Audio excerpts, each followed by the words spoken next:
sky over Virelia Prime did not just glow. It breathed.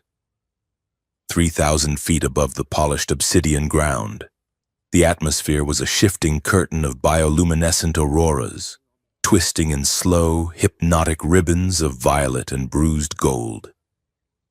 Below this celestial ceiling, the capital city was a vertical forest of glass. Spires spiraled upward like frozen lightning, connected by translucent sky bridges and floating plazas that defied gravity with a hum so low it was felt in the teeth rather than heard. It was a masterpiece of engineering and arrogance, a testament to an empire that believed itself the apex of the galaxy. Eli Ward sat in the cramped, sterile control booth of the diplomatic spire, rubbing the grit from his eyes. On the holographic display hovering before him, the city was reduced to a complex web of flowing blue lines, power grids, security perimeters, and traffic algorithms. He checked the time. 2 hours until the High Council convened. 2 hours until the Earth delegation walked into the lion's mouth to beg for a treaty. Eli took a sip of lukewarm caf, grimacing at the bitter, metallic taste. He was a systems engineer, 30 years old, with hair the color of dry straw and a face that usually wore a mask of dry amusement. Right now, however, he looked like a man holding a grenade with the pin pulled. His job was to keep the security grid stable for the summit. It sounded simple enough. But on a world where technology was indistinguishable from magic to most humans, the learning curve was a vertical wall. One mistake, he thought, watching a power fluctuation in Sector 4.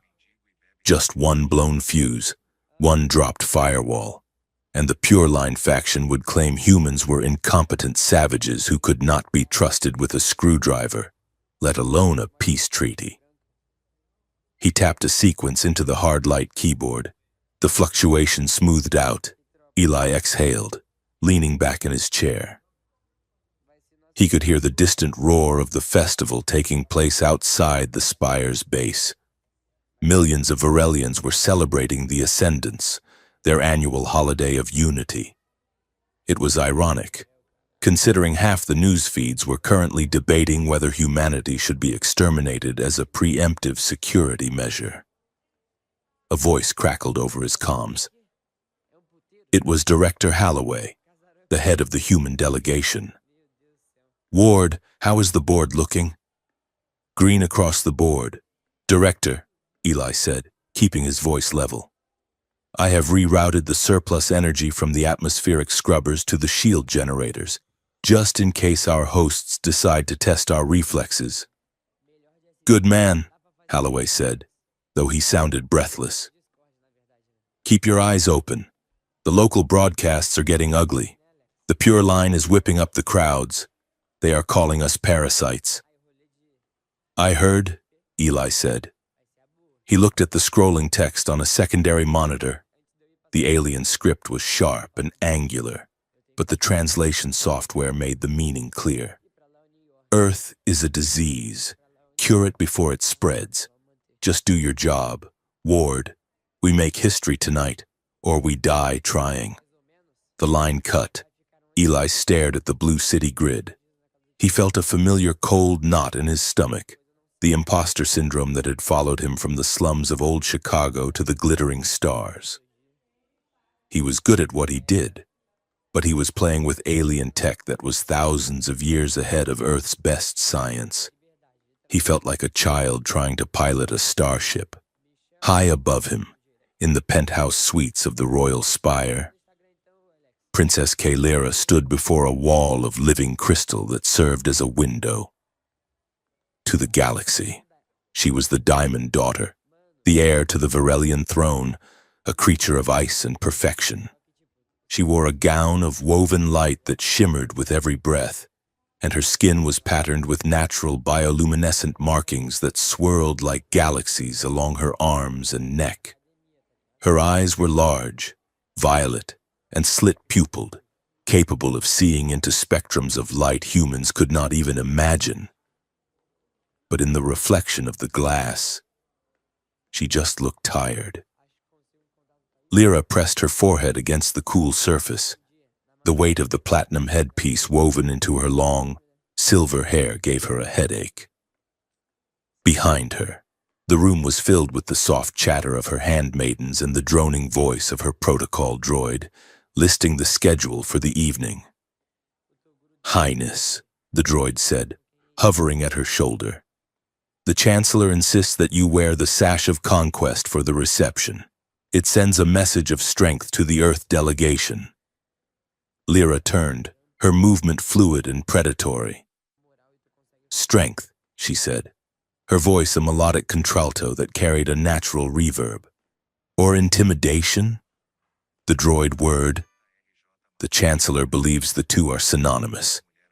Lyra looked at the sash laid out on the velvet divan. It was crimson, embroidered with the history of worlds her people had burned. She hated it.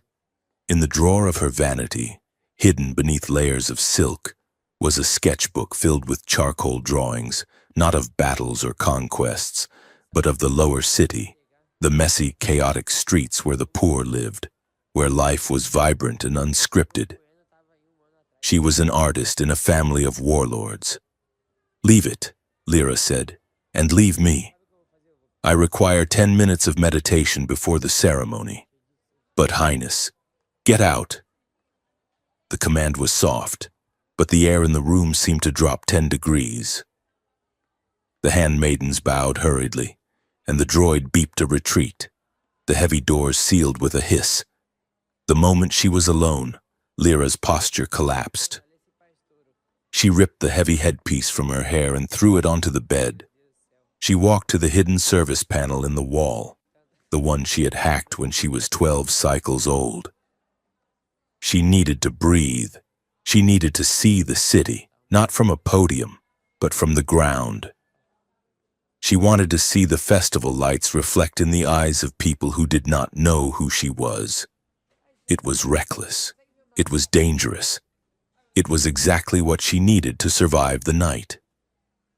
She pulled a hooded cloak from the hidden compartment, wrapping the dark fabric around her glowing form. It dampened her bioluminescence, turning her into just another shadow in a city of light. "I will be back before the anthem," she whispered to the empty room. Lyra slipped into the service chute and vanished into the veins of the palace. Down at the base of the spire, the Festival of Ascendance was a sensory overload. The air smelled of ozone, roasted spice meat, and static charge. Holographic dragons swam through the air, weaving between the crowds of tall, slender Varelians. The music was a rhythmic thrum that vibrated in the chest. Eli had 5 monitors running. The Peace Summit was commencing in the Great Hall, a structure that floated 1,000 feet off the ground, tethered by gravity beams. He was monitoring the structural integrity of the beams. Everything was stable, boring, even. Then, a single pixel on his screen flashed red. Eli blinked. It was a command ping. A packet of data was being sent to the local power grid directly below the public plaza where the festival was densest.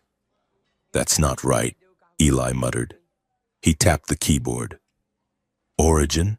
The system queried the source. The answer flashed back in nanoseconds. "Origin, Royal Palace, secure server node, Alpha 9. Eli froze. Node Alpha 9 was the Chancellor's private encrypted channel. Why was the Chancellor sending a command to a public power relay? He opened the packet. It wasn't a diagnostic tool, it was an overload command. "Oh no," Eli whispered. He reached for the emergency cutoff, his fingers flying across the light keys. He tried to kill the signal, to isolate the node, to do anything. Access denied. The system mocked him. Override requires Imperial clearance. Eli did the only thing he could. He slammed his hand onto the general alarm. Before the siren could even wind up to a scream, the world turned white. On the screen, the camera feed from the plaza vanished in a wash of static. Through the reinforced glass of his booth, Eli felt the shockwave punch the building. The floor lurched, tilting 5 degrees. Dust rained from the ceiling.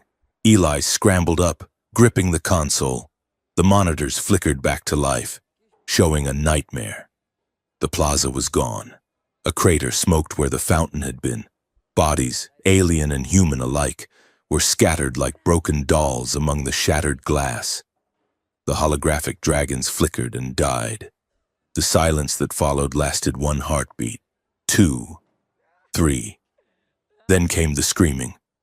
And then, the drones. Hundreds of black security drones dropped from the sky like a swarm of angry hornets. They did not scan for survivors. They lit up with red targeting lasers. Eli's screen pinged again.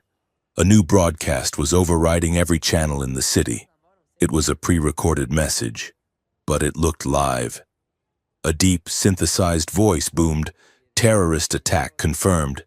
Human signature detected. Initiate containment protocols. All humans are to be detained immediately. Lethal force authorized for resistance." Eli stared at the screen. He looked at the log he had just uncovered, the command from the palace. It's a setup, he realized, his blood turning to ice water. They blew up their own people to blame us. He looked at the command log again. If he left it here, it would be wiped. The truth would disappear. He jammed a data slate into the console's port. Come on, he hissed. The progress bar crawled. 70%, 80. Outside, he heard heavy boots sprinting down the corridor toward his control booth. They weren't coming to check if he was okay. 90%. The door behind him hissed open. "Freeze!" a voice barked. Eli yanked the slate out at 99% and threw himself sideways just as a plasma bolt scorched the air where his head had been. He didn't look back. He scrambled through the maintenance hatch under the console, dropping into the darkness of the cable run below. He slid down the chute, burning his hands on the metal, landing hard in a service alleyway 3 levels down. He scrambled to his feet, clutching the slate to his chest. Above him, sirens howled like dying animals.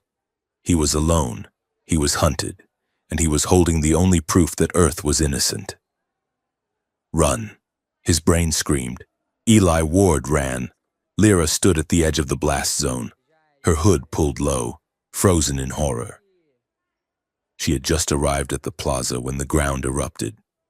The shock wave had knocked her into a vendor's stall, burying her in silk scarves. Now, she pulled herself free, coughing in the acrid smoke. Her ears rang. The beautiful musical city was gone, replaced by a landscape of fire and blood. She saw a Varelian mother clutching a child, weeping over a broken limb. She saw a human diplomat, part of the delegation, stumbling through the smoke, his face bloody, offering a hand to a fallen alien. Then she saw the security officer.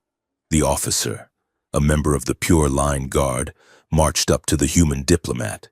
The human raised his hands, shouting something about medical aid. The officer didn't hesitate. He swung his shock baton, cracking it across the human's face with a sickening crunch. The man fell. The officer struck him again, and again. "Filth!" the officer screamed. "Murderers!" Around them, other citizens began to shout. Fear twisted into rage instantly. They pointed at the few humans in the crowd. "Get them! They did this!" Lyra stepped forward, her hand raising instinctively to command them to stop. "Stop! This is madness!" But her voice was lost in the roar of a dropship descending overhead. Spotlights swept the smoke. Propaganda screens the size of buildings flared to life on the surrounding towers. They showed grainy, faked footage of human engineers tampering with the power grid. Citizens of Varelia. The voice of the Chancellor boomed. "We are under attack. The Earth delegation has betrayed our hospitality."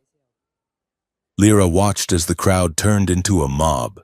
She saw neighbors turning on the human tourists they had been drinking with minutes ago. It was efficient. It was immediate. It was choreographed. A cold realization settled in her chest. The response was too fast. The drones were already in the air before the dust settled. The propaganda was ready to play. This was not a terrorist attack. This was a coup. She stumbled back, her heart hammering against her ribs. She had to get back to the palace. She had to find her mother. The Empress would not allow this. Lyra turned and ran toward the lower service lifts, avoiding the main thoroughfares. She moved through the shadows, a ghost in her own city. Eli was lost. He had navigated the bowels of New York and Tokyo, but Varelia Prime was a maze designed by insane geometricians. He sprinted across a narrow sky bridge, wind whipping his hair. Below him, a 1,000-foot drop to the undercity mist. Above him, drones swept the air with red eyes. He ducked into a service corridor that smelled of ozone and damp metal. He needed to get to the hangars. If he could steal a shuttle, maybe he could reach the orbital station. He rounded a sharp corner, his boots sliding on the slick floor. He didn't see the figure coming the other way until it was too late. He slammed into someone hard. The impact knocked the wind out of him. He went down, his data slate skittering across the floor. The other person stumbled back, hitting the wall with a thud. Eli scrambled up, panic surging. He lunged for the slate. "Watch where you are going!" a female voice hissed. Eli looked up. The figure was cloaked, but the hood had fallen back slightly. He saw pale, violet skin and eyes that burned like dying stars. He didn't have time to process her alien beauty. He heard the heavy, rhythmic thud of armored boots coming around the far bend. "Guards," Eli rasped. He looked at the dead end behind him. There was nowhere to go. He looked at the alien woman. She was staring at his uniform, the Earth insignia on his shoulder. "Please," Eli whispered, his voice cracking. "I didn't do it." Lyra looked at the human. He was terrified. He was sweating, shaking, and he looked nothing like the monsters on the screens. He looked like a man who had just seen the end of the world. She heard the guards, too. Pure line troopers. If they found him, they would execute him right here on the floor. She looked at the bruise forming on his cheek. She remembered the diplomat being beaten in the plaza. Something in her snapped. The obedience, the training, the protocols. They shattered. "Get down," she ordered. She grabbed him by the shoulder and shoved him behind the floating anti-grav litter she had been using as cover. A maintenance cart loaded with cleaning droids. "Stay silent," she hissed. The troopers rounded the corner. There were 3 of them, rifles raised. "Halt!" the lead trooper barked. "Identify!" Lyra stood tall. She did not pull up her hood. Instead, she let her cloak fall open just enough to reveal the royal crest embroidered on her tunic and the undeniable complex bioluminescence of the high nobility. She channeled every ounce of imperious arrogance she had learned from her mother. "Do you make it a habit to bark at your superiors?" "Sergeant?" she asked, her voice ice cold. The troopers froze. Their eyes widened as they recognized the patterns on her skin. "Princess!" The sergeant dropped to one knee, his head bowing. "Forgive us. We are hunting the terrorists. The sector is on lockdown. It is not safe for you here." "I am aware of the situation," Lyra said, stepping forward to block their line of sight to the cart. "I was inspecting the lower perimeter when the blast occurred. My personal guard was separated from me. I am returning to the secure wing. We will escort you, Highness," the sergeant said, standing up. "You will do no such thing," Lyra snapped. "You will continue your patrol. If there are saboteurs in this sector, I want them found, not chased away by a royal procession. I know the way to my own home. Go." The sergeant hesitated, torn between duty and protocol. But on Varelia, a direct order from the bloodline was absolute. "As you command, Highness." Glory to the Empire. Glory, Lyra replied, her voice flat. The troopers turned and marched away, their boots clanging on the metal. Lyra waited until they were gone. Then she let out a breath she didn't know she was holding. She slumped against the wall, her knees shaking. "You can come out now," she said. Eli crawled out from behind the cart. He looked at her with a mixture of awe and suspicion. "You are the princess," he said. "Princess Lyra," she corrected, pulling her hood back up. "And you are a dead man walking. Why are you running?" Eli stood up, brushing dust from his jacket. He hesitated. She was royalty. She was them. But she had just saved his life. He held up the data slate. "Because I can prove we didn't do it." Lyra stared at the device. "Show me." Eli tapped the screen. He brought up the log. "Look, the command signal that overloaded the grid, it didn't come from Earth. It didn't come from the delegation." He pointed to the authorization code. "It came from inside the palace." Eli said, "Secure node Alpha 9. Lyra stared at the code. She knew that node. It was the Chancellor's. The world tilted on its axis. The suspicion she had felt at the plaza crystallized into a horrifying certainty. The bombing, the propaganda, the immediate crackdown. It was a manufactured war, and her family's seal was stamped on the trigger.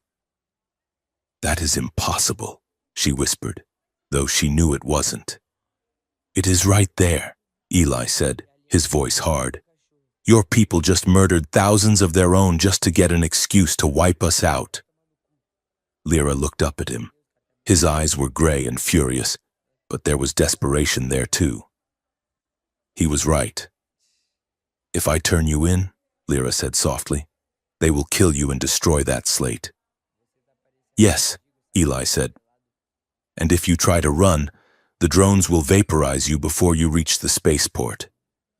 "Probably," Eli admitted. Lyra looked down the corridor. The alarms were getting louder. The city was locking down. Every exit would be sealed. There was only one place the guards would not search. One place where diplomatic immunity and royal privilege still held some weight. She looked at Eli. She saw the intelligence in his face, the way he held himself ready to bolt despite the fear.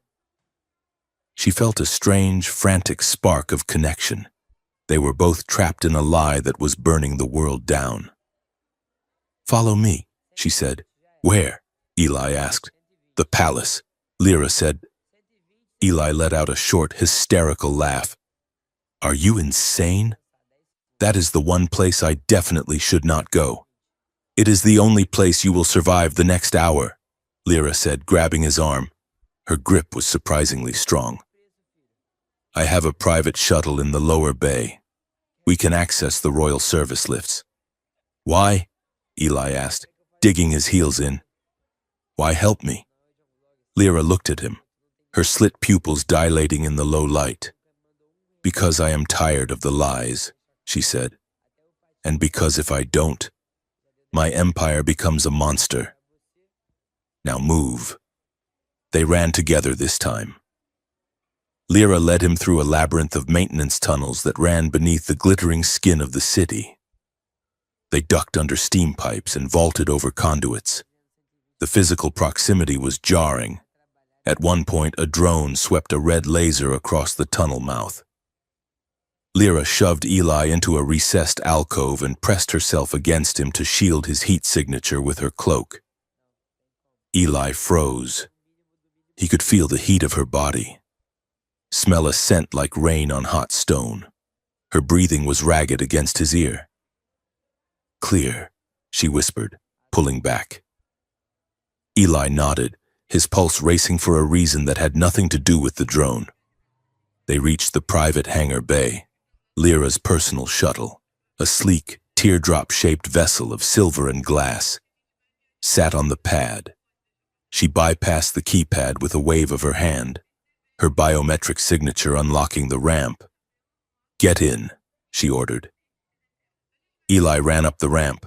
Lyra followed, sealing the door behind them just as the main hangar doors blew open.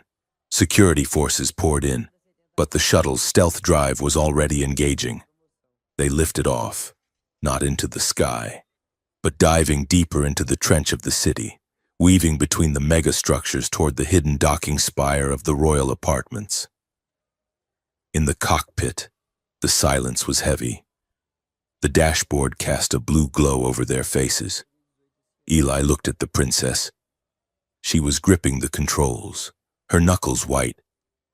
"You realize this is treason, right?" Eli asked quietly. Lyra didn't look at him. She banked the ship hard around a burning tower. "Looking for shelter, engineer?" she asked, her voice tight. "I guess I am," Eli said. "Then hold on," she said. "We are going into the lion's den." The shuttle vanished into the shadow of the colossal royal spire, carrying two fugitives in a truth that could shatter the galaxy. The service lift groaned as it settled into the sub-levels of the royal spire, the sound echoing like a dying beast in the metallic throat of the tower. When the doors hissed open, they revealed a corridor that seemed forgotten by time. Dust motes danced in the flickering light of emergency strips, and the air smelled of stale, recycled oxygen and old static. Princess Lyra stepped out first, her cloak swirling around her ankles like smoke. Eli Ward stumbled after her, his boots heavy and clumsy on the polished floor. He was clutching his data slate so hard his knuckles had turned the color of bone. "We are close," Lyra whispered, her voice barely carrying over the hum of the building's ventilation. Eli checked the slate. The local network was screaming. "They are sweeping the grid," he said, keeping his voice low. "Sector 4 is locked down. Sector 5 is purging. They are moving fast." Lyra did not look back. She moved with a predatory grace that made Eli feel like a lumbering animal. "Keep moving. My private wing is just beyond the next junction. The automated defenses there are keyed to my biosignature. They will shred anyone else, but they will let us pass if you stay within 1 meter of me." "Great," Eli muttered. "Human shield. My favorite role." They reached the junction, a wide intersection where the utilitarian gray of the service tunnels met the opalescent white of the royal levels. But before they could cross the threshold, the air behind them shifted. It was a sound Eli knew too well from his time maintaining the perimeter grids, the high-pitched whine of anti-grav rotors spinning up to attack speed. Down the long corridor to their left, lights flared. Red laser grids swept across the walls, painting the dust in stripes of bloody crimson. A synthesized voice, amplified to ear-splitting volume, boomed down the hallway. "Alert! Directive 7 Alpha in effect. All human subjects are to be detained for questioning immediately. Lethal force authorized for non-compliance. Repeat, lethal force authorized." Eli froze. He saw the shadows of drones lengthening on the floor, stretching toward them like reaching fingers. "We are cut off," he said, panic rising in his chest. "That is a hunter-killer squadron." Lyra looked at the approaching lights, then at the heavy blast doors of her wing, which were slowly beginning to cycle shut in response to the lockdown. They were too far. They would never make it before the drones established a line of fire. She looked at Eli. He was backing away, looking for a vent, a hatch, anything. He looked trapped. He looked like he was already doing the math on how long it would take to die. Lyra made a decision that bypassed her brain and went straight to her gut. She stepped into his space, invading his personal radius so quickly he flinched. She grabbed his wrist, her fingers cool and strong against his pulse. Her slit-pupiled eyes locked onto his. And for a second, the chaos of the corridor vanished. Her lips quirked up in a smile that was terrifyingly reckless. It was the smile of a girl who used to race gravity skiffs through the lightning storms of the upper atmosphere. Looking for shelter? She asked. Eli blinked, thrown off balance by the sudden shift in tone. What? Lyra yanked him sideways. She did not pull him toward the blast doors. Instead, she dragged him toward a section of the wall that looked perfectly solid, a panel of seamless decorative obsidian. She slammed her palm against a hidden sensor disguised as a flaw in the stone. The panel dissolved into a mist of reconfiguration nanites, revealing a narrow, dark opening. My room. Now, she whispered. She threw him through the gap. Eli stumbled into the darkness, flailing for balance. Lyra followed instantly, the hem of her cloak snapping as she spun and slapped the interior control. The obsidian wall solidified behind them with a heavy final thud, sealing them in just as the first plasma bolt scorched the stone where they had been standing a second before. Silence crashed down on them. Eli stood panting in the sudden quiet, his heart hammering against his ribs like a trapped bird. He spun around, expecting another dark tunnel. He stopped. He was not in a tunnel. He was standing on a floor of crushed velvet that felt like moss under his boots. The air was cool and scented with something like jasmine and electrified ozone. He looked up. The room was cavernous, a cathedral of private luxury carved from the spire's peak. The walls were not made of stone or steel, but of living crystal, translucent, breathing mineral that shifted colors slowly, mimicking the aurora outside. Currently, the walls were pulsing with a soft, agitated amber rhythm, reacting to Lyra's elevated heart rate. Floating lanterns drifted aimlessly through the air like lazy fireflies, casting warm pools of light on furniture that looked more like art than seating.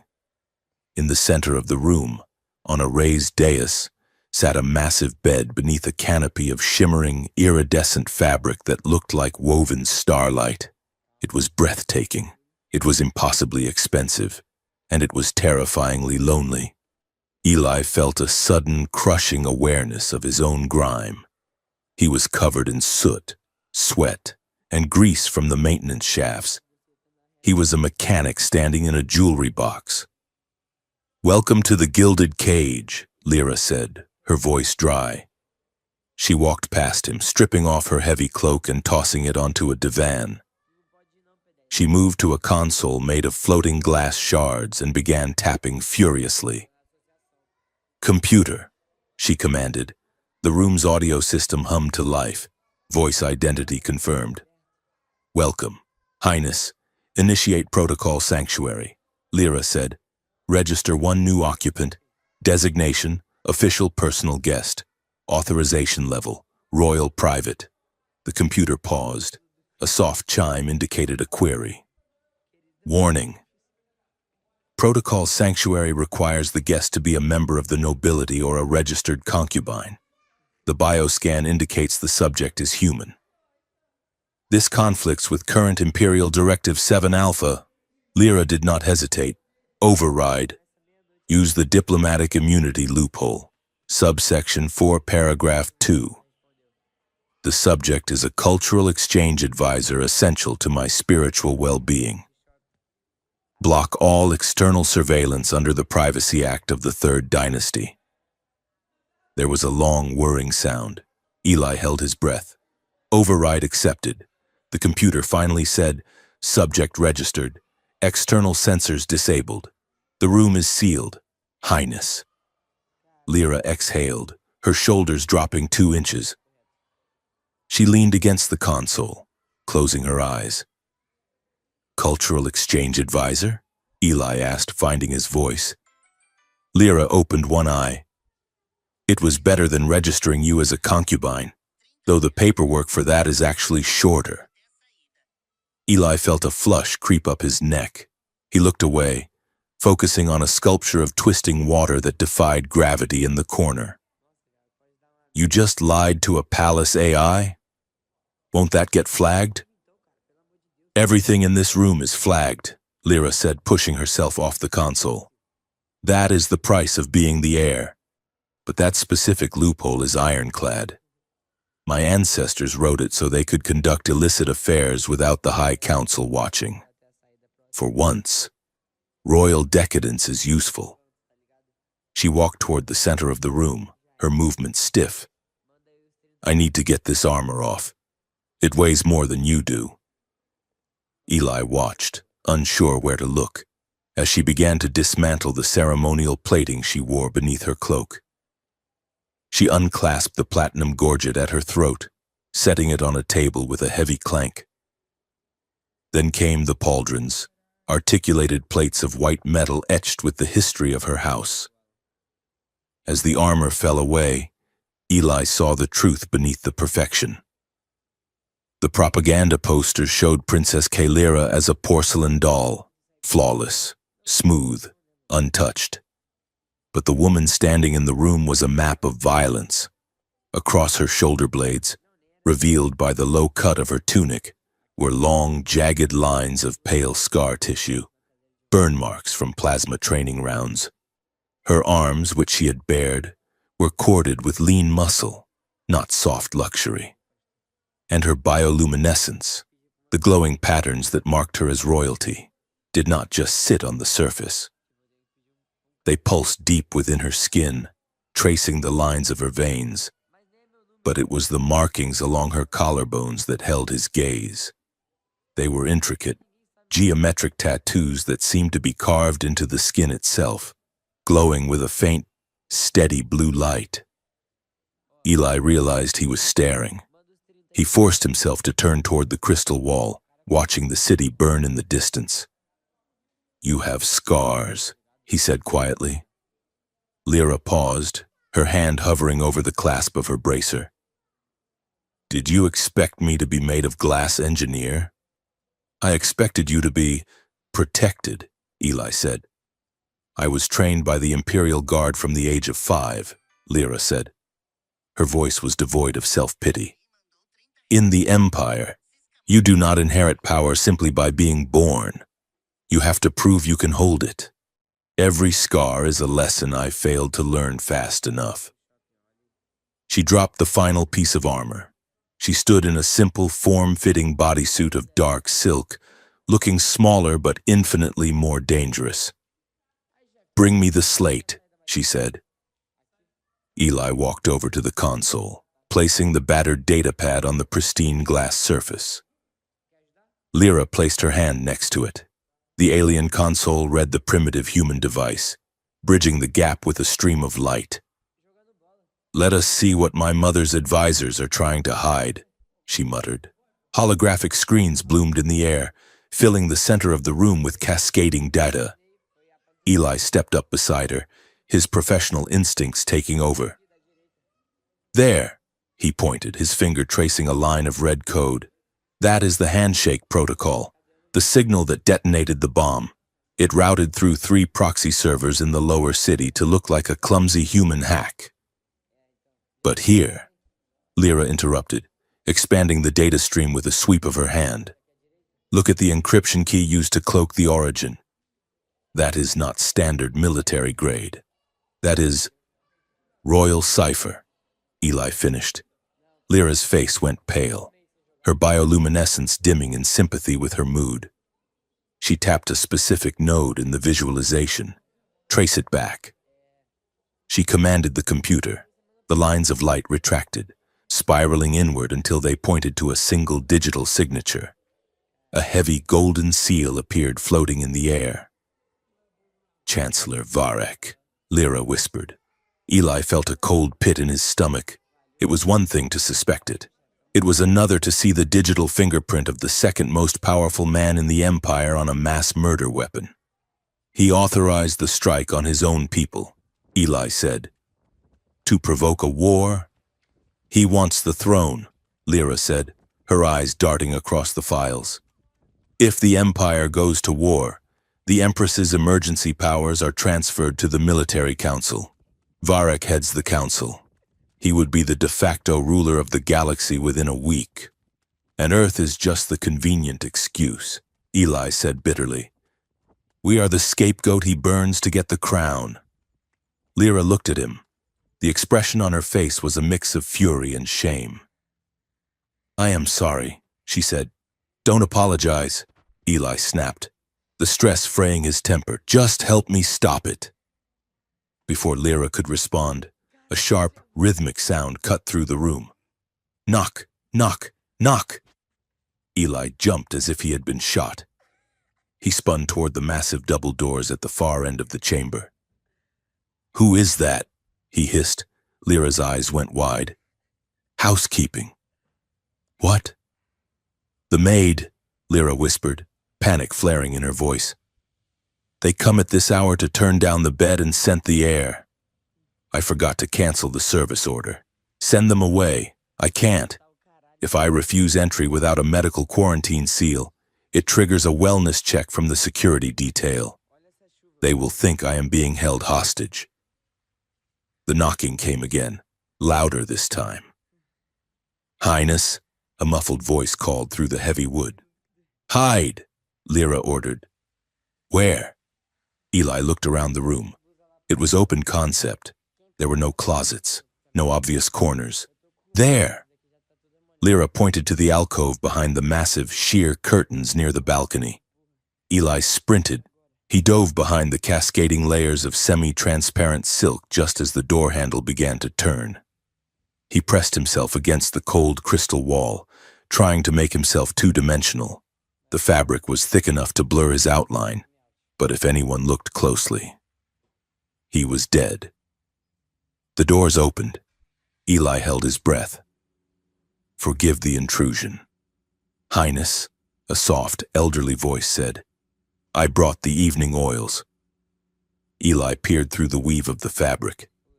He saw a small, elderly alien woman in a gray uniform bustle into the room.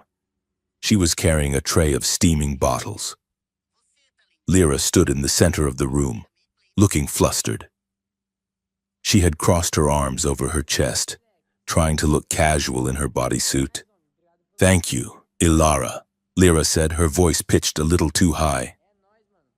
Just leave them on the table. I am retiring early tonight. The maid paused. She looked around the room, sniffing the air. The room smells of ozone, Highness, and something else. Dust. Lyra froze. I was experimenting with a new atmospheric filter. It malfunctioned. The maid tutted, shaking her head. You and your machines, child. You should leave the engineering to the servants. She began to move around the room, fluffing pillows, straightening the scattered armor. Eli watched with horror as she moved closer to his hiding spot. She was straightening the curtains. Eli pressed himself back, his heart hammering so hard he was sure it was audible. He squeezed into a narrow architectural recess, a small indentation in the wall meant for a statue. The maid reached for the curtain shielding him. Ilara, Lyra barked. The maid stopped, her hand inches from the fabric. She turned, startled. Highness? My head, Lyra said, pressing a hand to her temple. The migraine is returning. Please, the light. I need darkness. The maid's face softened instantly into concern. Oh, my poor dove, of course. She stepped away from the curtain. I will dim the lanterns. Do you need a healer? No, Lyra said, exhaling. Just rest. The maid bowed low. Sleep well, Highness. May the stars watch over you. She shuffled out, the doors clicking shut behind her. The lock engaged with a heavy thud. Eli did not move. He waited 10 seconds. 20. You can come out, Lyra whispered. Eli practically fell out of the alcove. He braced his hands on his knees, gasping for air. That took 10 years off my life. He wheezed. Lyra was leaning against the bedpost, looking equally shaken. Her bioluminescence was flickering rapidly, betraying her adrenaline. When she looked at Eli, a strange expression crossed her face. The tension, the fear, the absurdity of the situation, it bubbled up. She started to laugh. It wasn't a royal, polite laugh. It was a breathless, jagged sound. You should have seen your face, she gasped. You looked like a cornered rodent. Eli straightened up, offended. I looked like a tactical operative utilizing available cover. You looked like you were trying to merge with the wall, Lyra teased, the laughter dying down into a smile. Eli looked at her. The smile transformed her face. It stripped away the alien aloofness and left something warm and remarkably human. He felt a sudden magnetic pull toward her that had nothing to do with gravity. You realize, Lyra said, her voice dropping to a murmur, that if she had found you, I would be dead, Eli said. And I would be ruined, Lyra said. Do you know the penalty for a royal harboring an unregistered male in her private chambers? I assume it is a steep fine. Eli tried to joke, but his voice shook. It is considered obscene, Lyra said, taking a step closer. It implies intimacy. It implies a rejection of the purity laws. It is not just treason, Eli. It is a scandal that would topple my house. Eli swallowed. She was close now. He could smell the jasmine scent of her skin, feel the radiant heat of her body. The air between them felt charged, heavy with the unspoken reality that they were two fugitives hiding in the heart of the enemy's stronghold. Why did you do it then? Eli asked, his voice barely a whisper. Why risk your crown for a mechanic? Lyra looked up at him, her violet eyes searching his face. Because she started, but the answer was cut off. A harsh chime echoed through the room. The crystal walls suddenly turned a deep, blood red. The ambient lighting died, replaced by the stark, flickering glow of an emergency override. A giant holographic projection materialized in the center of the room, obscuring the bed. It was the Empress. She sat on the diamond throne, her face a mask of cold fury. She looked like an older, harder version of Lyra. Subjects of the Empire, the Empress began, her voice amplified to boom from every surface. Tonight, our trust was betrayed. A network of human terrorists, aided by traitors within our own borders, struck at the heart of our capital. Lyra turned toward the projection, her body rigid. The Empress continued. Evidence has been found linking the Earth delegation to the radical insurgent group known as the Broken Chain. In the interest of planetary security, I have authorized the Pure Line Council to enact martial law. Lyra gasped. No, Mother. All humans currently on Virelia Prime are to be relocated to temporary internment zones for processing, the Empress declared. This is for their own safety. Any citizen found harboring a human will be treated as a combatant. The projection flickered. A list of names scrolled beneath the Empress's face. The Pure Line stands ready to defend our way of life. We will not be cowed by primitives. Long live the Empire. The hologram vanished. The room returned to its normal lighting, but the warmth was gone. The silence that followed was heavy and suffocating. Lyra stood staring at the empty air where her mother's face had been. She looked devastated. She knows, Lyra whispered. She has to know it is a lie. Why is she saying these things? Because she is scared, Eli said, his voice hard, or because she is part of it. Lyra whipped around, her eyes flashing dangerous fire. Do not speak of her like that. She is the Empress. She has held this system together for 50 cycles. She just declared war on my species based on a lie, Eli shouted, the fear turning into anger. Internment zones? You know what that means. That is a polite word for concentration camps. She is doing what she thinks is necessary to prevent a civil war, Lyra fired back, stepping into his face. You do not understand the politics of this court. Varric has her cornered. If she looks weak, the military will coup her. She is trying to buy time. She is throwing us to the wolves to save her own skin, Eli argued. That is not leadership. That is cowardice. What would you know about leadership? Lyra yelled, her composure cracking. You are a systems engineer from a dirtball planet that spent the last 200 years bombing itself into oblivion. Do not lecture me on morality. Human. Your history is written in blood. Eli flinched as if she had slapped him. He stepped back, his jaw tightening. Yeah, he said quietly. You're right. We destroyed our own world. We made mistakes. Terrible ones. He looked at her, his gray eyes cold and steady. That is why we came here, Highness. We came to learn how to be better. We looked at your glass towers and your peace summits and we thought, maybe there is a better way. He gestured to the opulent room, the crystal walls, the empty armor on the floor.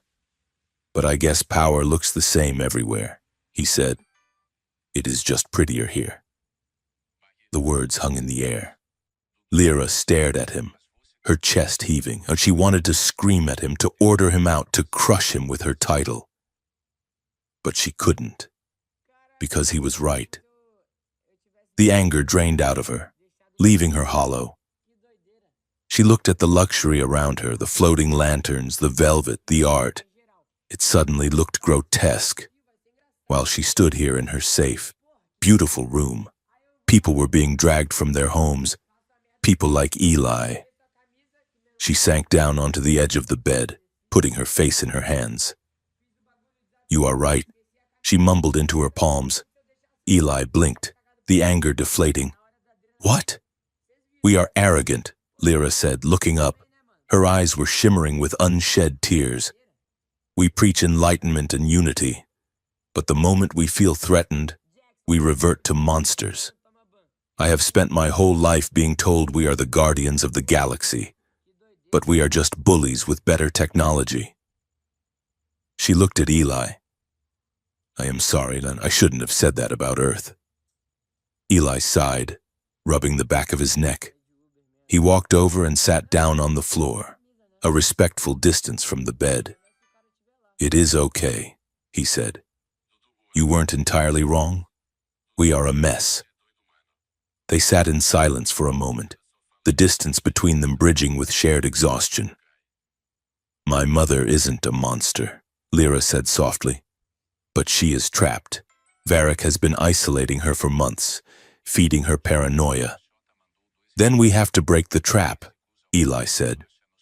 Lyra looked at the data slate still glowing on the console. We have the proof, but we can't broadcast it from here. The palace outgoing communications are monitored by the Chancellor's office. If we try to send this file, they will flag it and delete it before it leaves the spire. Then we need to get to a transmitter outside the palace, Eli said. One they don't control. Lyra nodded slowly. A plan began to form in her mind.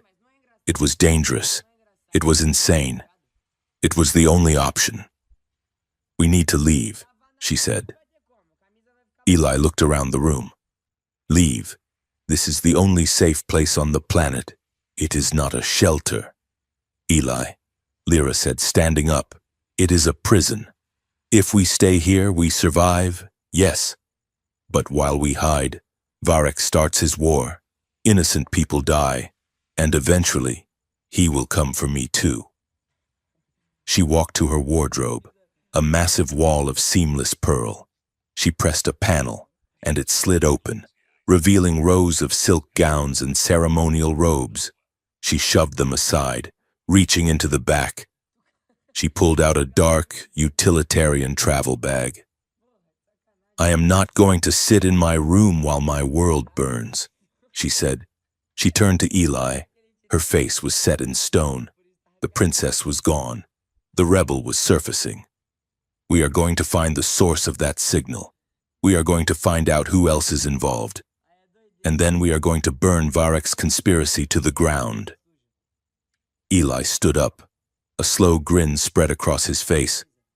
The first genuine one since the explosion. Now that, he said, sounds like a plan. But how do we get out? The whole city is looking for a human and a princess. Lyra reached into the wardrobe again. She pulled out a bundle of gray fabric. They are looking for a princess. she corrected. So the princess will vanish. She tossed the bundle to Eli. It was a maintenance uniform. Stained, patched, and ugly. Put that on, she said. And you? Eli asked. Lyra reached for a laser cutter on her vanity table. She looked at her reflection in the crystal wall, the long silver hair that marked her as royalty, the intricate braids that took hours to weave. She turned on the cutter.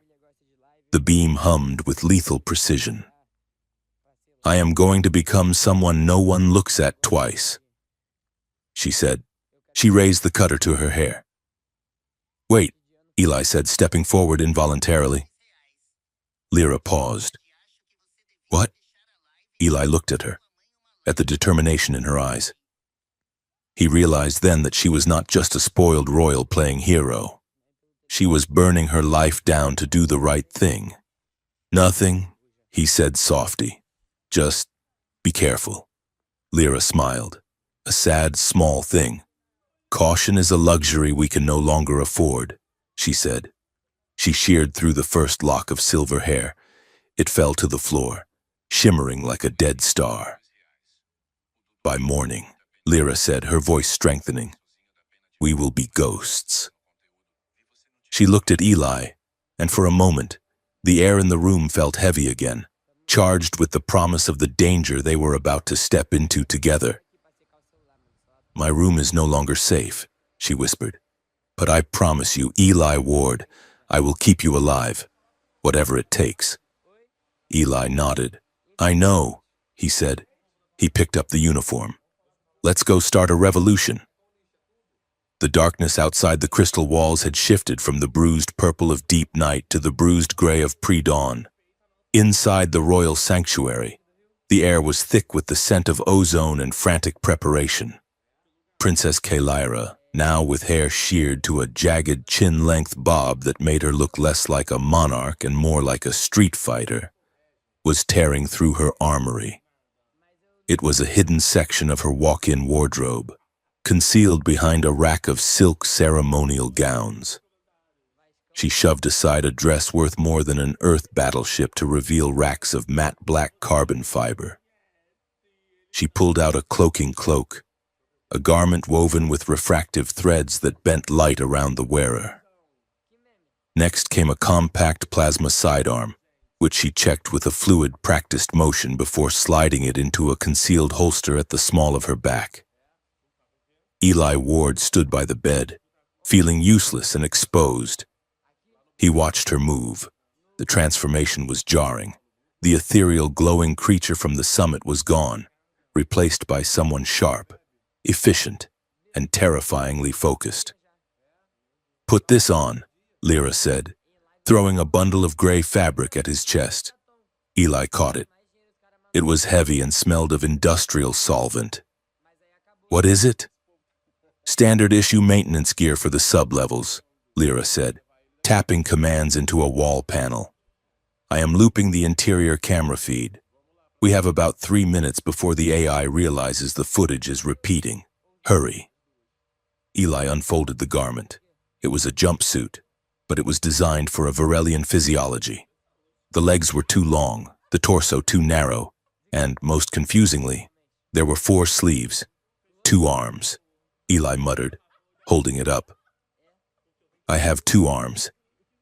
The lower ones are for the servo limbs, Lyra said, not looking up as she shoved ration bars into a pack. Just tuck them inside, or tie them around your waist. I do not care, just cover your face. Eli struggled into the suit. It was like trying to dress himself in a tent made of rubber. The material was stiff, resisting his movements. When he finally zipped it up, the crotch hung halfway to his knees and the chest was so tight he could barely inhale. The 2 extra sleeves flapped at his sides like vestigial wings. He jammed the helmet on. The visor flickered to life, bathing his vision in a sickly amber HUD that scrolled text in a language he couldn't read. How do I look? Eli asked, his voice echoing tinny and strange inside the helmet. Lyra turned. She paused. The tension in her shoulders dropped for a fraction of a second, and a flicker of amusement danced in her violet eyes. "You look ridiculous," she said honestly, "like a defective cleaning drone." "Perfect," Eli said, adjusting the crotch of the suit with a grimace. "Unimportant and defective. That is my brand. It will have to do," Lyra said. She pulled a civilian hood over her head, shadowing her face. "From this moment on, you are mute. You do not speak to guards. You do not speak to me unless I order you to. You are a tool. Do you understand?" "I am a wrench," Eli said, "a silent, handsome wrench." Lyra did not smile this time. She moved to the door, her hand hovering over the release panel. "Once we cross this threshold," she whispered, "the Diamond Daughter is dead. If we get caught, my title will not save us. They will shoot you, and they will drug me until I can't remember my own name. Are you ready?" Eli looked at her. He felt the phantom heat of her hand on his wrist from hours ago. He felt the weight of the data slate pressed against his ribs inside the suit. "Open the door," he said. They moved through the palace like ghosts. The corridors of the royal spire were quiet, but it was a heavy, watchful silence. Every shadow seemed to stretch. Every hum of the ventilation system sounded like a drone. They reached the first checkpoint at the lift cluster. Two members of the Imperial Guard, armored in white plastoid that gleamed under the harsh lights, stood with plasma rifles across their chests. "Halt!" The guard on the left barked, stepping forward. "This sector is under lockdown." "State your business." Lyra didn't slow down. She walked with a stride that was arrogant, annoyed, and perfectly aristocratic. She didn't look at the guard, she looked through him. "I am conducting an unscheduled structural integrity audit of the lower support pylons," she said, her voice dropping an octave, imitating the cadence of a senior architect she had once known. "The bombing destabilized the grid. Unless you want the spire to tilt 5 degrees into the Grand Plaza, I suggest you step aside." The guard hesitated. He scanned her, but the refractive cloak scrambled his reader. He looked at Eli. "Who is this?" the guard asked, pointing his rifle at Eli's chest. Eli's heart slammed against his ribs. He stood perfectly still, letting the extra sleeves hang limp. "My technician," Lyra snapped, sounding bored. "He is carrying the grav calibrators, and he is mute. So do not waste your breath asking him for his clearance code. It is on my file." She waved her hand dismissively at the sensor pad. She was gambling that her generic royal clearance, masked but still valid, would register high enough to bypass a grunt scrutiny without flagging her specific identity. The pad chimed a soft, neutral green. Priority access. The guard frowned, looking from the green light back to Eli's baggy, ridiculous suit. "He does not look like a technician," the guard muttered. "He looks like a sack of laundry. It is hard to find good help during a crisis." Lyra drawled, "Move." She pushed past him. Eli followed, forcing himself not to run, not to flinch as the barrel of the plasma rifle tracked him. He stared straight ahead through his amber visor, counting his steps. 1, 2, 3. The lift doors hissed open. They stepped inside. The doors closed. Eli exhaled so hard he fogged up his visor. "That was close," he wheezed. "Do not speak," Lyra hissed, watching the floor numbers plummet. "The lift has audio sensors."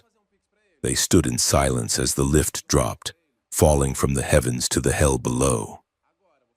The ride took 2 minutes. In that time, they descended from the world of light and glass into the guts of Virelia Prime. When the doors opened again, the silence was shattered. The underlevels were an assault on the senses. It was a cavernous, subterranean city sandwiched between the spire's foundations. The sky here was a ceiling of rusted metal and tangled conduits leaking steam. Neon signs in jarring, acidic colors flickered in the gloom, advertising synthetic gin, body mods, and hourly motels. The crowd was a river of motion. Species from a dozen subject worlds pushed and shoved through the narrow streets. The air smelled of frying oil, unwashed bodies, and the metallic tang of desperation. "Stay close," Lyra murmured, her voice barely audible over the roar of a passing mag train overhead. They merged into the crowd. Eli felt claustrophobic inside his helmet. Everywhere he looked, he saw hatred. Massive holographic screens dominated the intersections, projecting the same loop over and over. It was a high-definition image of Eli's face taken from his ID badge, next to a silhouette of a woman that uncannily resembled Lyra. "Wanted," the text screamed in jagged alien script. "Human saboteur and compromised royal sympathizer. Report on site." Eli kept his head down, but he couldn't block out the voices around him. "Filthy Terrans," a four-armed shopkeeper spat, watching the screen. "We should have glassed their rock of a planet cycles ago." "I heard they eat their own young," a passerby whispered to a companion. "They are parasites," another shouted, shaking a fist at the screen. "Look what they did to the plaza." Eli flinched. He wanted to scream that it was a lie, that their own government had pressed the button, but he was just a mute technician in an ill-fitting suit. Lyra walked beside him, her head high, but he could feel the tension radiating off her. She was listening to her people call for blood, his blood, based on a fabrication she had helped uncover. Suddenly, the crowd ahead parted. A low, buzzing sound cut through the noise of the street. It sounded like a swarm of angry wasps. "Scan patterns active," a mechanical voice screeched from above. Eli looked up. A squad of seeker drones, black, spherical machines with single red optical sensors, was descending from the steam layer. They were scanning faces, projecting laser grids onto the crowd. "Don't look up," Lyra whispered urgently. "Keep walking. Natural pace." The laser grid swept over the shopkeeper. Negative. It swept over a group of laborers. Negative. It swept over Eli. The amber light inside his helmet turned red. Anomaly detected. The drone shrieked. Bioscan blocked by unapproved material. "Halt! Remove helmet." The crowd froze. Dozens of eyes turned toward Eli. "Run!" Lyra said. She didn't wait. She grabbed his arm and shoved him into a narrow alleyway between a noodle stall and a kinetic repair shop. "Halt!" the drone screamed, its engines whining as it pursued. Eli scrambled over a pile of refuse crates, his extra sleeves snagging on a pipe. He ripped the fabric free and sprinted. Lyra was faster, vaulting over obstacles with a grace that belonged in a ballet, not a garbage-strewn alley. They burst out onto a metal catwalk suspended over a deep drainage canal. The water below glowed toxic green. 3 drones dropped from the sky ahead of them, blocking the path. Their weapon ports opened, glowing with plasma charge. "Back!" Lyra shouted, spinning around. 2 more drones rose behind them. They were boxed in. Lyra reached for her pistol, but Eli grabbed her hand. "No shooting," he panted. "The plasma discharge will trigger the fire suppression system. It will lock the whole sector down. We will be trapped." "Then what do you suggest?" Lyra yelled as the drones charged their weapons. Eli looked around frantically. He was an engineer.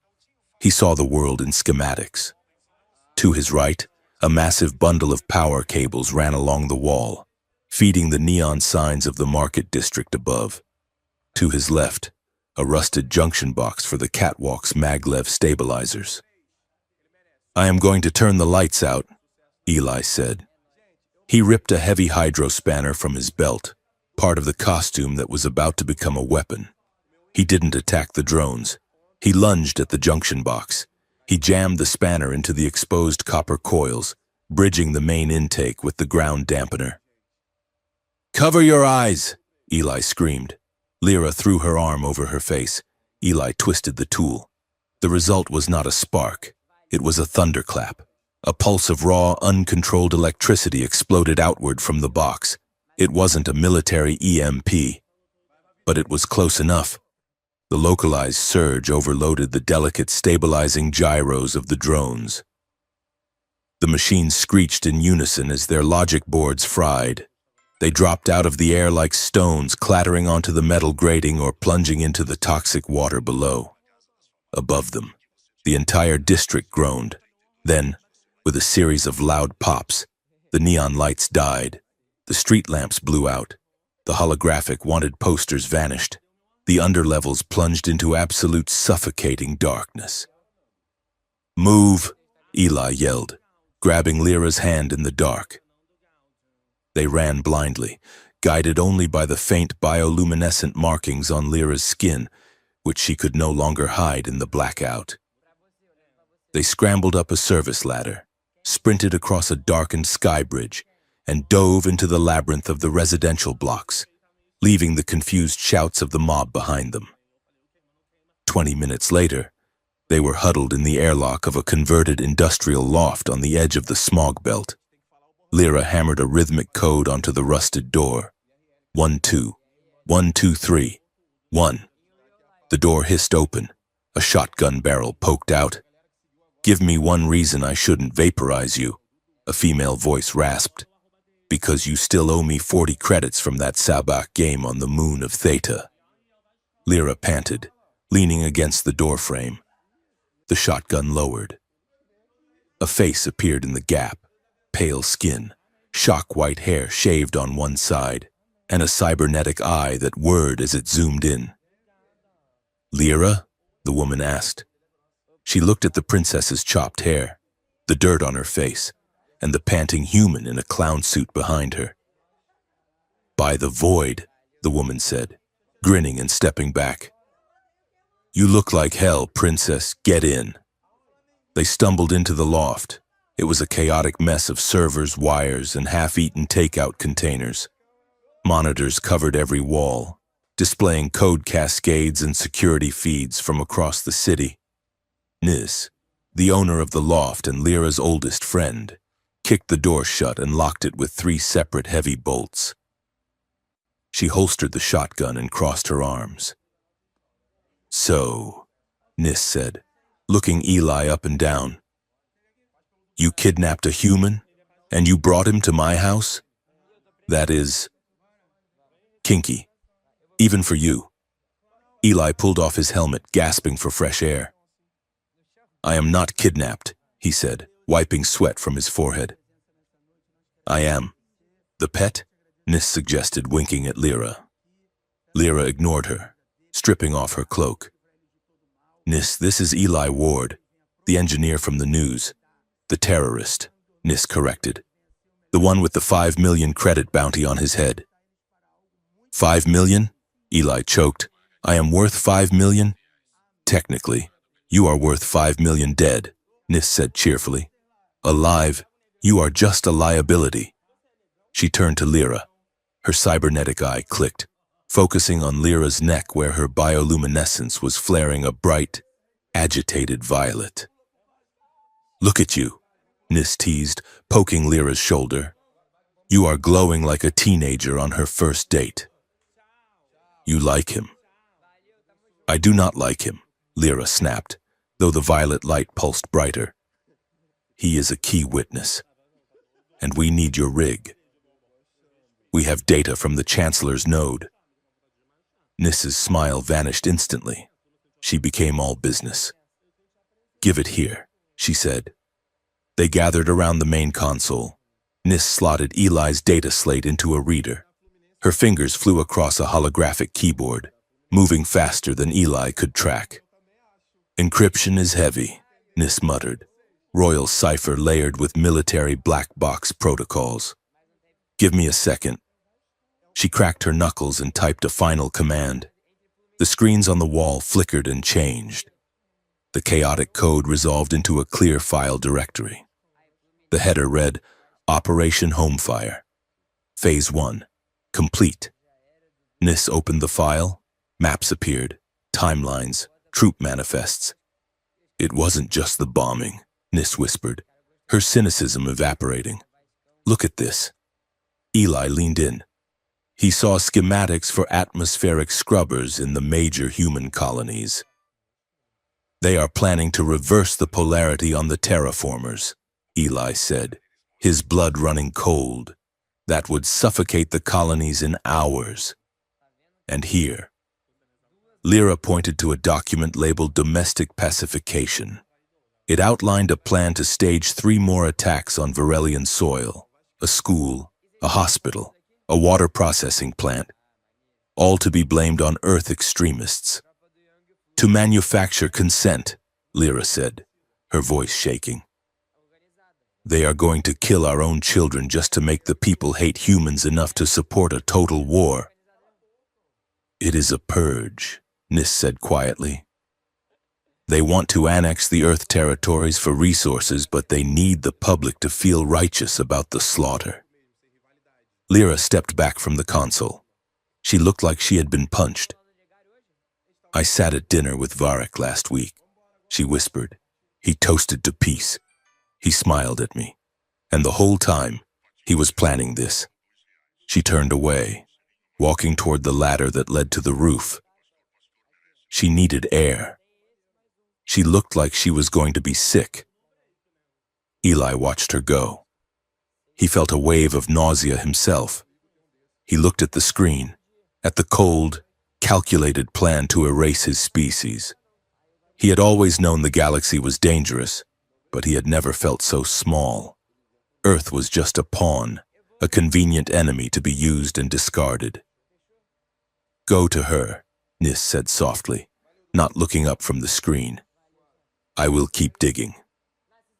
Eli climbed the ladder. The roof of the loft was a flat expanse of concrete, littered with rusted satellite dishes. The sky above was no longer the calm aurora of the previous night. A charged particle storm had rolled in, a common weather event in the lower atmosphere. The air was filled with shimmering electric motes that drifted like glowing snow. They buzzed softly as they touched the metal surfaces. It was hauntingly beautiful and utterly alien. Lyra was standing at the edge of the roof, looking out at the dark city. The wind whipped her chopped hair around her face. Her bioluminescence was dim, a dull, aching gray. Eli walked up beside her. He didn't say anything for a long time. He just stood there, letting the electric snow brush against his face. I always thought, Lyra said, her voice barely audible over the wind, that when evil came, it would look like a monster. I thought it would have fangs. Eli leaned on the parapet. Sometimes it just wears a nice suit and smiles, he said. Lyra gripped the edge of the concrete until her knuckles turned white. I feel stupid, she admitted. I am the heir to the throne. I was raised to see threats. I was trained in strategy, and I missed it. I was sketching pictures of the city while they were building a slaughterhouse. You couldn't have known, Eli said. I should have known, Lyra cried out, turning to him. Her eyes were wet. I am supposed to protect them, all of them. And instead, I am hiding on a roof while my mother signs death warrants. She looked at him, and the mask crumbled completely. I am not enough. Eli, I never have been. I am just a girl in a dress playing at being a queen. Eli looked at her. He saw the loneliness that had been eating at her for years, the pressure of the crown, the isolation of the pedestal. He recognized it. You think you are the only one? He asked softly. Lyra blinked. What? Eli looked out at the city. I grew up in the Chicago stacks. My dad was a drunk. My mom was gone. I spent my whole life trying to prove I wasn't trash. I studied harder, worked longer, fixed everything that broke. I became the best engineer in the sector just so people would look at me and see something of value. He turned to face her. And even when I got this job, even when I got to the summit, I still felt like a fraud. I felt like I was just waiting for someone to tell me to go back to the gutter. He stepped closer to her. The charged particles swirled around them, drawn to the heat of their bodies. We are both just people. Lyra, he said. We are both terrified, and we are both pretending we know what we are doing. Lyra looked up at him. The gray in her skin began to shift, warming back to a soft, pulsing violet. You are not trash, she whispered. You are the bravest man I have ever met. Eli let out a shaky laugh. I am shaking in my boots, princess. Lyra stepped closer. The space between them vanished. The electric tension of the storm seemed to hum in Eli's blood. You stayed, Lyra said. You could have run, but you stayed. She reached out, her hand trembling slightly, and touched his face. Her fingers were cool, her skin soft. Eli's breath hitched. He looked into her slit-pupiled eyes and saw no alien, no monster, no princess, just a woman who saw him, really saw him. I couldn't leave you, he confessed, his voice rough. Why? Lyra breathed. Because, Eli whispered, leaning in. I think I found my shelter. Lyra made a small, desperate sound in her throat. She surged up, grabbing the lapels of his ridiculous maintenance suit, and pulled him down. Their lips met. It wasn't a tentative movie-style kiss. It was a collision. It was slow for exactly one heartbeat, and then it exploded into hunger. Eli's arms went around her, crushing her against him. Lyra's hands tangled in his hair, pulling him closer, deeper. It was a kiss born of adrenaline, fear, and a week of repressed longing that had finally snapped the leash. Eli tasted the ozone on her skin and the salt of her tears. He felt the hum of her bioluminescence against his chest, a physical vibration that synced with his own erratic heartbeat. They stumbled back against a satellite dish, never breaking contact. The world narrowed down to the heat of their mouths and the desperate grip of their hands. It was overwhelming. It was dangerous. It was the only real thing in a galaxy of lies. For a moment, they teetered on the edge of forgetting everything, the war, the bounty, the drones. Eli's hand slid down to her waist, pulling her hips against his. Lyra gasped into his mouth, her body arching into the touch. Then, reality crashed back in. A loud thunderclap from the storm overhead shook the roof. They pulled apart, chests heaving, eyes wide and wild. They stared at each other. Lyra's lips were swollen, her skin glowing so bright it cast a purple halo around them in the gloom. Eli was shaking, his hands still hovering near her waist. They were painfully aware of the line they had almost crossed, the sheer, reckless stupidity of falling in love in the middle of a war zone. Lyra, Eli breathed, his voice broken. Lyra touched her lips, looking at him with a mixture of wonder and terror. She started. The hatch to the roof slammed open. Hey, lovebirds! Nis shouted, her head popping up. I hate to interrupt the rom-com, but we have a massive problem. Eli and Lyra jumped apart like guilty teenagers. What is it? Lyra asked, her voice cracking. She tried to smooth her hair, failing miserably. Nis climbed out, holding a portable tablet. She looked from Lyra's flushed face to Eli's dazed expression and rolled her eyes. Clearly. I should have given you 5 more minutes, Nis drawled. But the Imperial network just flagged Lyra's biological signature. What? Lyra asked, snapping back to focus. How? The blackout, Nis said. When the power grid rebooted, it ran a system-wide diagnostic. It pinged every biomonitor in the district. It picked up a royal-class heart rate spike. Nis smirked at Eli, a very rapid heart rate spike. She turned the tablet around. They are triangulating the signal, Nis said grimly. You have maybe 10 minutes before a kill squad levels this block. And that is not the worst part, Nis continued. I decrypted the timeline for Operation Homefire. The next false flag attack, it is not next week. It is tomorrow. Tomorrow? Eli asked. They are targeting the orbital heavy transport hub, Nis said.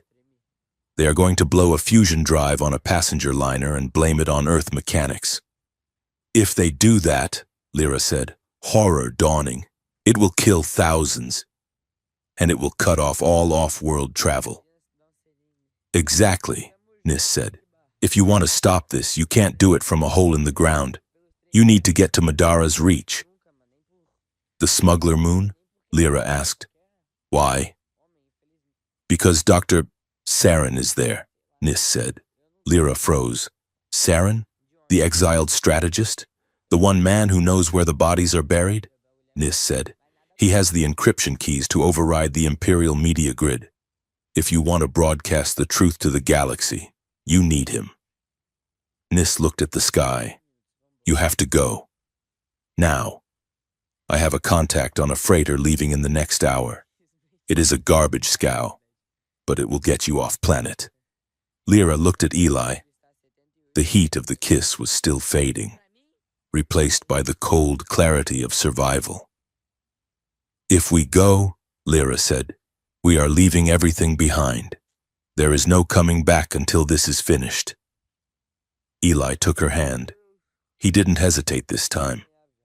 We are already ghosts, remember? He said. Let's go haunt them.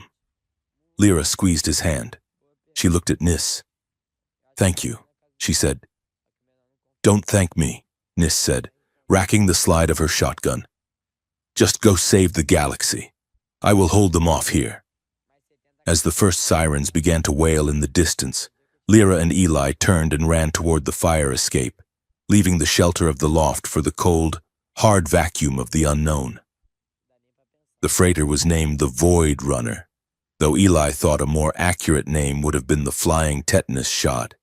It smelled of burnt ion fluid, unwashed bodies, and a pungent, acidic spice that seemed to permeate the recycled air. The ship rattled so violently as it broke Virelia Prime's gravity well that Eli was certain the bolts holding the hull together were purely decorative. He stood in the cramped airlock, clutching the straps of his maintenance pack, while Lyra leaned against the bulkheads with a practiced nonchalance that terrified him. She was wearing a heavy spacer's jacket Nis had sourced, the collar turned up to hide the jagged ends of her shorn hair. The quartermaster, a hulking alien with 4 eyes and skin like wet granite, glared at their ID chips. Passage to Madara's reach. The quartermaster grunted, his voice sounding like gravel in a mixer. One bonded pair, Kale and Val, mercenary and... What is she? Eli swallowed hard, his throat dry. This was the lie Nis had constructed for them, a narrative of necessity. She is high-born, Eli said, forcing his voice to be steady and arrogant. Her family lost their credits in the coup. I am her security detail. And her partner. The quartermaster's lower set of eyes narrowed, looking Lyra up and down. She didn't flinch. She stared back with a haughty, bored disdain that no amount of dirty clothes could mask. She looks expensive, the quartermaster muttered. Keep her out of the crew mess. The boys get rowdy. I can handle rowdy, Eli said, dropping his hand to the plasma pistol hidden under his jacket. The quartermaster laughed, a wet, hacking sound. I bet you can. Human. Cabin 42. Deck C. Try not to suffocate. He tossed the chips back. Eli caught them, his heart hammering against his ribs.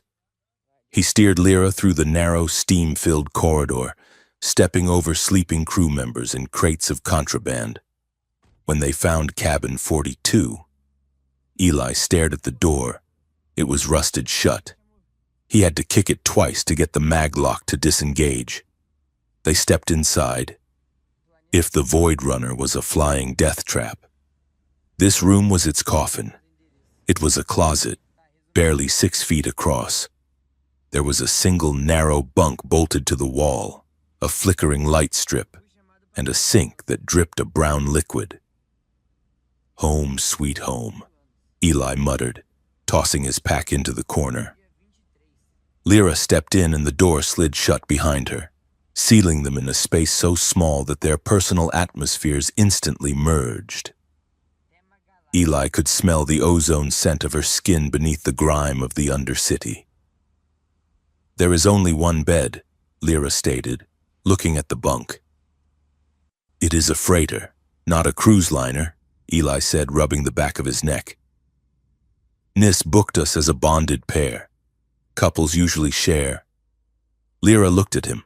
The air in the room seemed to thicken.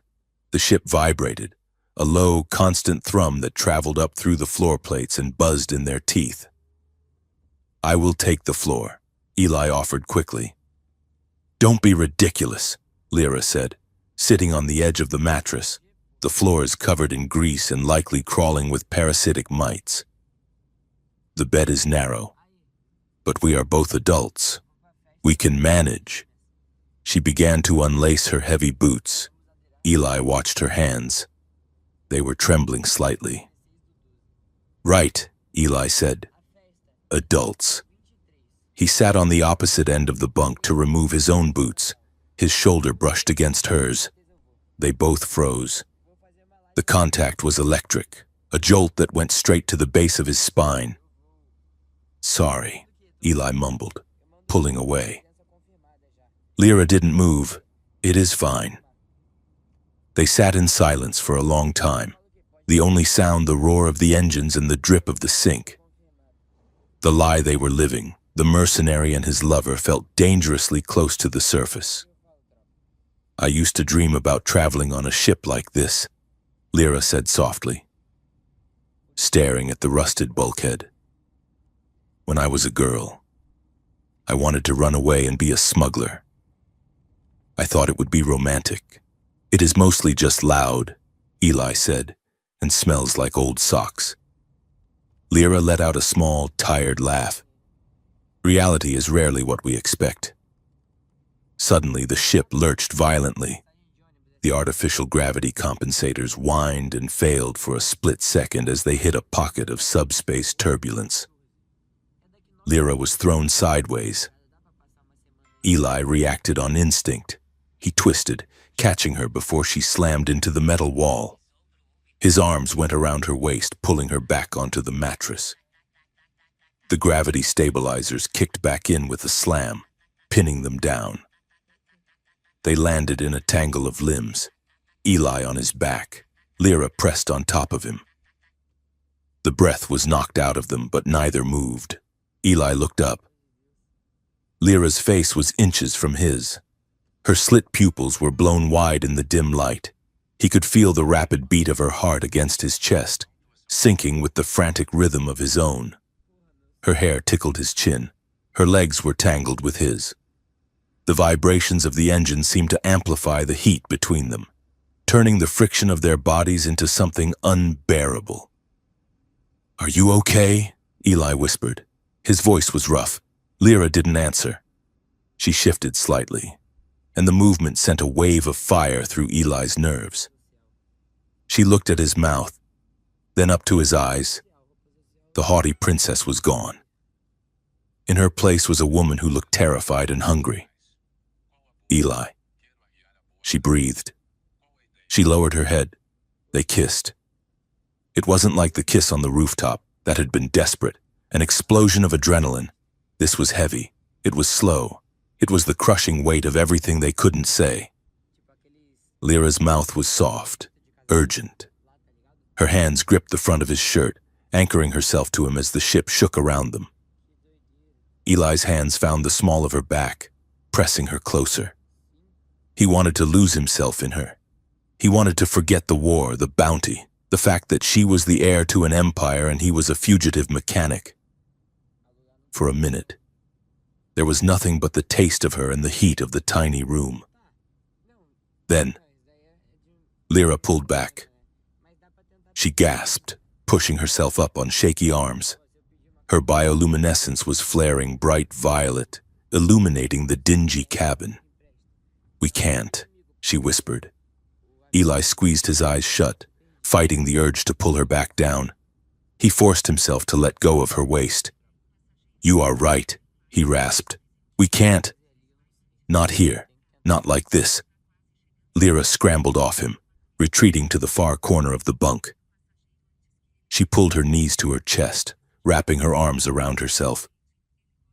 "If we start this," she said, her voice trembling, "and then we die tomorrow.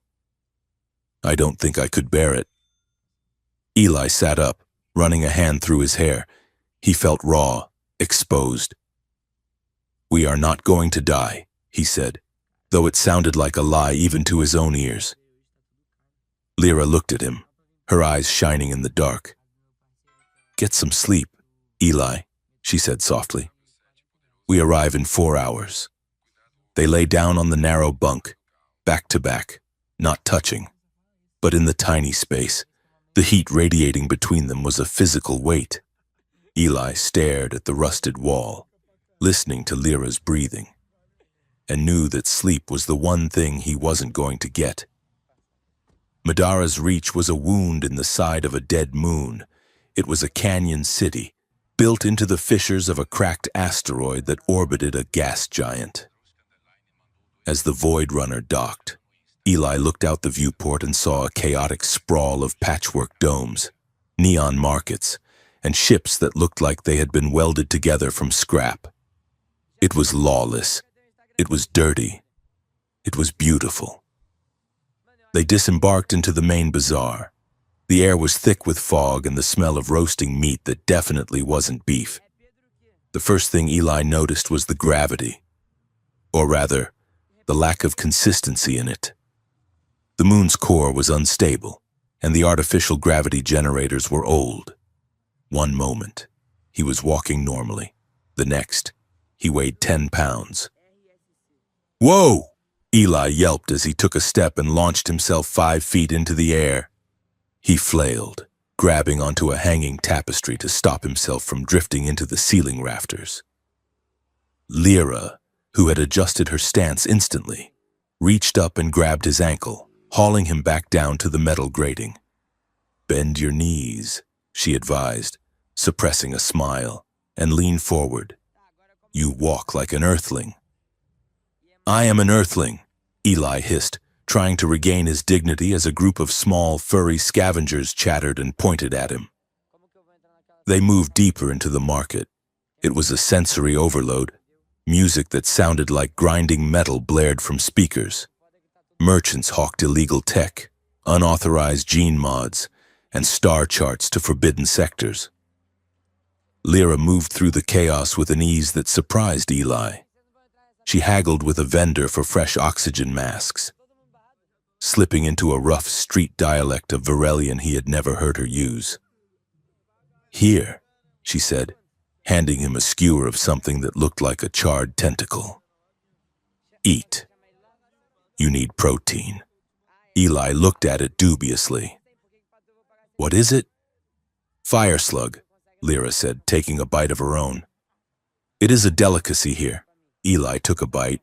At first, it tasted like chicken. Then, his entire mouth went numb. Then, it felt like he had licked a battery. "Oh, God!" Eli wheezed, his eyes watering. "I can't feel my tongue." "It passes," Lyra said, grinning. "Eventually." For a moment, watching him struggle with the spicy slug while floating slightly off the ground, Lyra looked happy. The weight of the crown seemed to lift in the anarchy of the reach. But the moment didn't last. They reached the coordinates Nis had given them. It wasn't a bar or a safe house.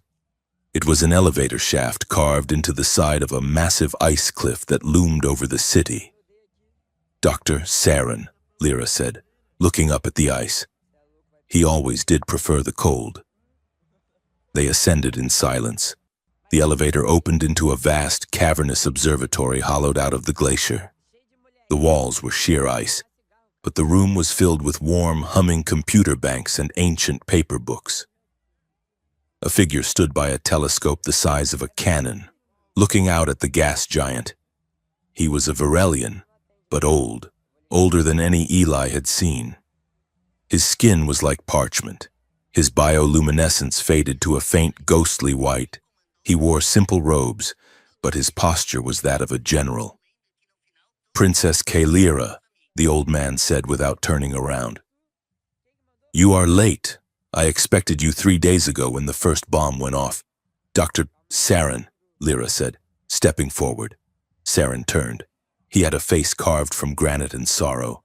He looked at Eli. "And you brought a pet," Saren noted dryly. "I am not a pet," Eli said, his tongue finally starting to work again. "I am an engineer," Saren scoffed. "Engineers build things. Your people just break them. But no matter. You are here." He walked to a central table, waving a hand. A holographic map of the Varelian Empire sprang to life. It was covered in red markers. "Nis sent me your data," Saren said. "It is worse than you think." "How?" Lyra asked.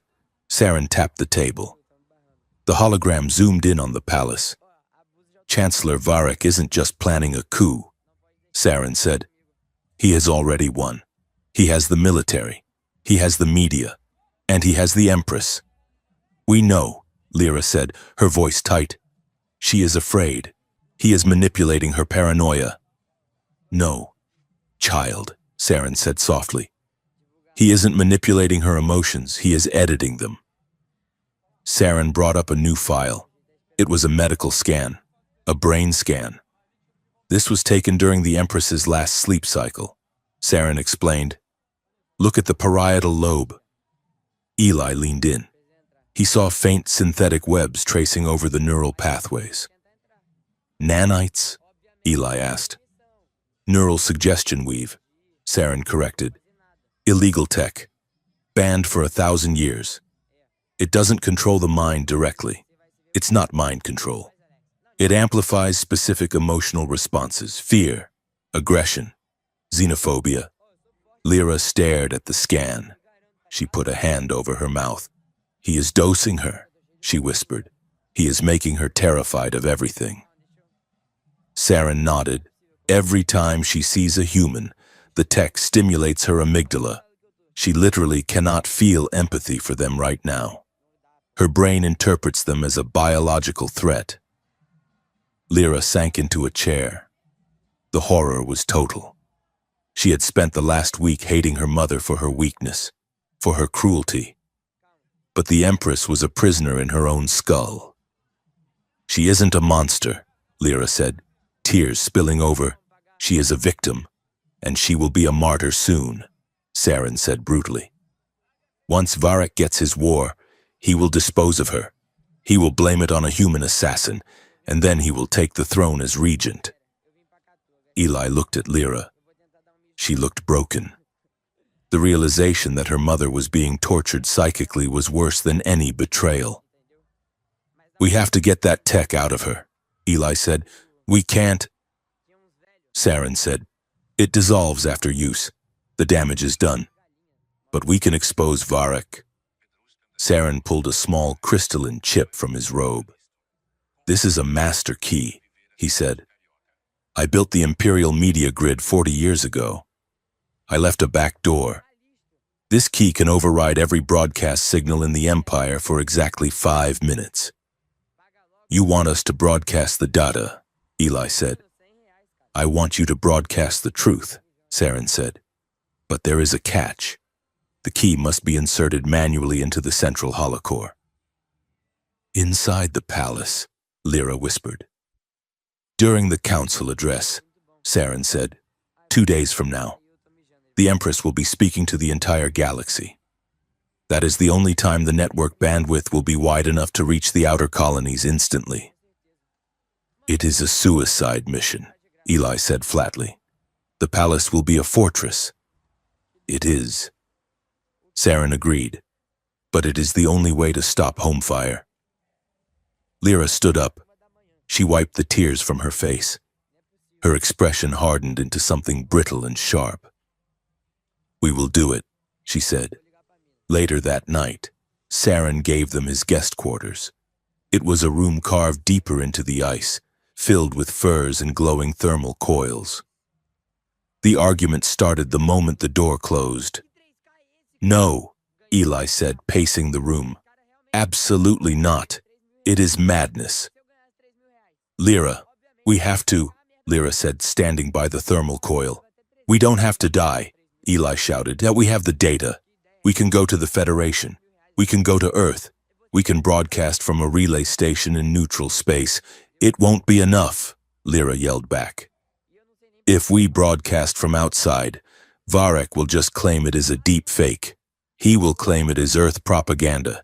It has to come from the palace. It has to interrupt the Empress. It is the only way the people will believe it. It is a trap." Eli grabbed her shoulders. "Don't you see? You are walking right back into the slaughterhouse. Varek will kill you before you get within a mile of that core." "I don't care." Lyra wrenched away from him. "That is my mother. Eli, that is my people. I am not going to run away to some backwater planet and watch the galaxy burn on the news." "I am trying to save your life," Eli screamed. "Why?" Lyra screamed back. "Why do you care so much? You owe me nothing. My family has hunted you. My people despise you. Why are you fighting so hard for a princess who has lost her crown?" "Because I love you." The words hung in the cold air, suspended like the ice crystals outside. Eli froze.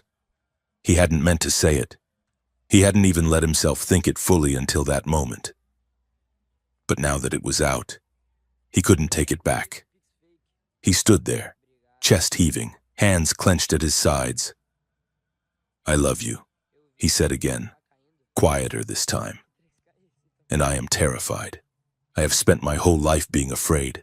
Lyra, afraid of failing, afraid of being alone, but I have never been afraid like this." He looked at her, his eyes raw and pleading. "If we go back there, I lose you. I know it. And I can't do it. I can't watch you die." Lyra stared at him. The anger drained out of her face, leaving her looking young and vulnerable. She took a step toward him, then another. "You won't lose me," she whispered. She reached out and took his hands. Her bioluminescence was glowing soft and steady, a warm pulse against the blue ice of the room. "I am scared too," she admitted. "I am terrified. I don't want to be a martyr. Eli, I want to live. I want to see Earth. I want to eat those terrible fire slugs with you again." She looked up into his eyes. "But that is why we have to go back. Because if we don't get a future. We don't get a us. Varek will hunt us down to the ends of the universe." She placed a hand on his chest, over his heart. "I don't want to hide anymore. Eli, I want to stand. With you." Eli looked down at her. He saw the resolve in her eyes, but he also saw the love reflected back at him. He realized she was right. There was no shelter in running. The only shelter was in facing the storm together. "Okay," he whispered. "Okay." He leaned his forehead against hers. "But if we are going to do this," he said, his voice breaking, "I need tonight. I need one night where we aren't fugitives, where we aren't a princess and an engineer, just us." Lyra nodded against him. "Just us." She pulled back slightly, her hands moving to the clasps of his jacket. "My room," she whispered, echoing the words from the palace. But this time it wasn't a command. It was an invitation. "Our room," Eli corrected softly. They moved together. There was no desperate scrambling this time, no frantic shedding of clothes. It was slow. It was deliberate. When the heavy spacer jackets fell to the floor and the layers of armor and uniform were stripped away, they stood before each other in the glow of the thermal coils. Lyra traced the scars on Eli's arms, burns from soldering irons, scrapes from climbing conduits. Eli traced the bioluminescent patterns on her skin, marveling at how they flared and dimmed with her breath. They moved to the furs piled in the corner. The night wasn't about lust, it was about affirmation. It was about proving to themselves that they were still alive, that they were real, that they belonged to themselves and not to the empires that wanted to crush them. When Eli kissed her, he poured every ounce of his fear and his devotion into it. When Lyra held him, she held him like he was the only solid thing in a dissolving world. There, in the heart of the ice cliff, miles from the war, they built a sanctuary out of skin and breath and whispered promises. It was fragile, and it was temporary. But for that night, it was enough. The next morning, the light filtering through the ice walls was a pale, watery blue. Eli woke first. He lay still, watching the dust motes dance in the air. Lyra was asleep on his chest, her breathing slow and deep. Her markings were dim, a soft, sleeping pulse. The weight of what they had agreed to do settled on him like a stone. They were going back to die. He looked at Lyra. She looked so peaceful. He felt a sudden, sharp spike of guilt. Was he letting her commit suicide? Was he enabling a tragedy because he couldn't say no to her? Lyra stirred. She opened her eyes. They were clear, violet, and instantly awake. "I can hear you thinking," she murmured, her voice raspy with sleep. Eli tightened his arm around her. "I am just wondering if I am doing the right thing." "You are," Lyra said. She pushed herself up, the furs falling away, and she didn't cover herself. She sat proud and unashamed in the morning light. "Eli, look at me." He looked. "Last night wasn't a goodbye," she said fiercely. "It was a down payment. I fully intend to collect on the rest of a lifetime." She reached out and grabbed his hand. "But I need you to promise me something, anything," Eli said. "We are walking into that palace as equals," she said, "not as a royal and a servant. If we get separated, if it comes down to a choice between the mission and me, you finish the mission. Lyra, promise me," she insisted, squeezing his hand hard enough to hurt. "You do not throw your life away to save me. We save the future. That is the deal." Eli looked at her. He hated the promise. He wanted to reject it, but he respected her too much to lie. "I promise," he said, "but I am going to fight like hell to make sure I don't have to choose." Lyra smiled. It was the smile of the girl who sketched cities, the smile of the rebel. "Good," she said. She leaned down and kissed him, quick and hard. "Now get up, engineer. We have a galaxy to save." An hour later, they stood in the observatory. Saren handed Eli the master key. It was a small, unassuming shard of crystal. "This will get you into the system," Saren said. "But getting to the core, that is up to you." "I have a plan," Lyra said.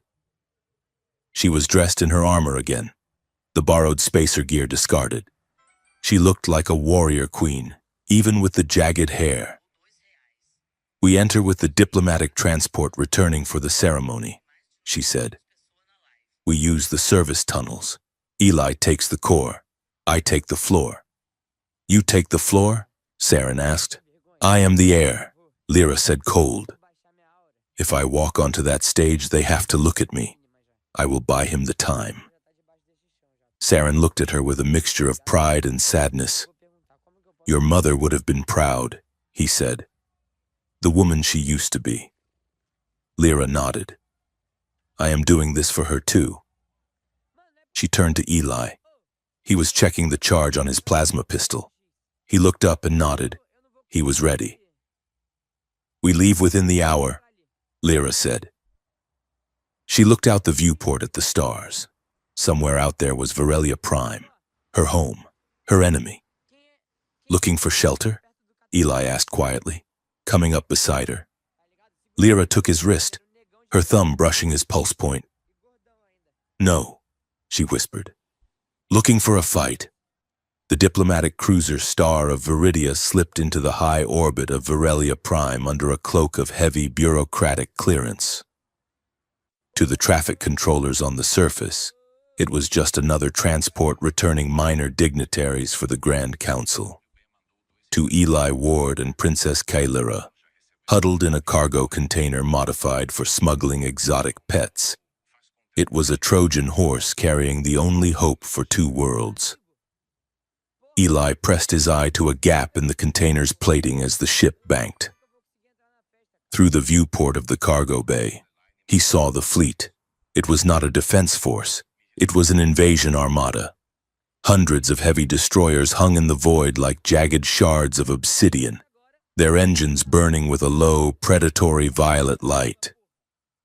Swarms of fighter drones moved between them in tight, synchronized clouds. The sheer scale of it made his stomach turn over. This wasn't a show of force. It was a hammer poised to fall on Earth. They are mobilizing, Eli whispered, the words tasting like ash. Look at the formation. That is a blockade breaker configuration.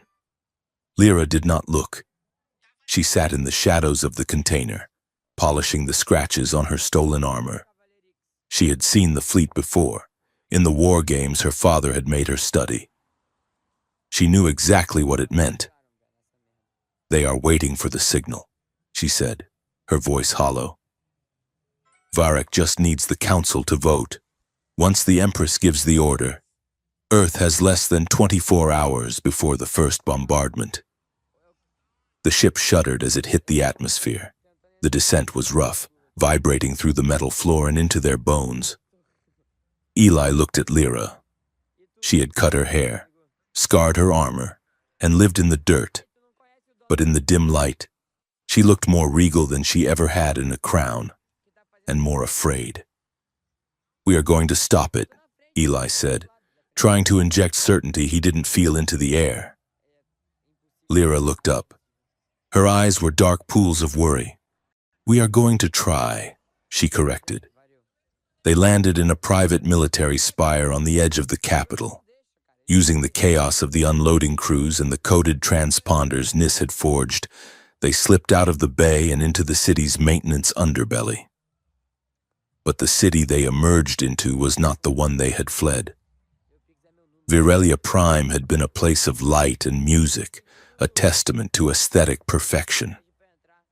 Now, it was a fortress. The floating plazas were patrolled by heavy infantry. The bioluminescent skies were choked with surveillance drones. But it was the silence that chilled Eli the most.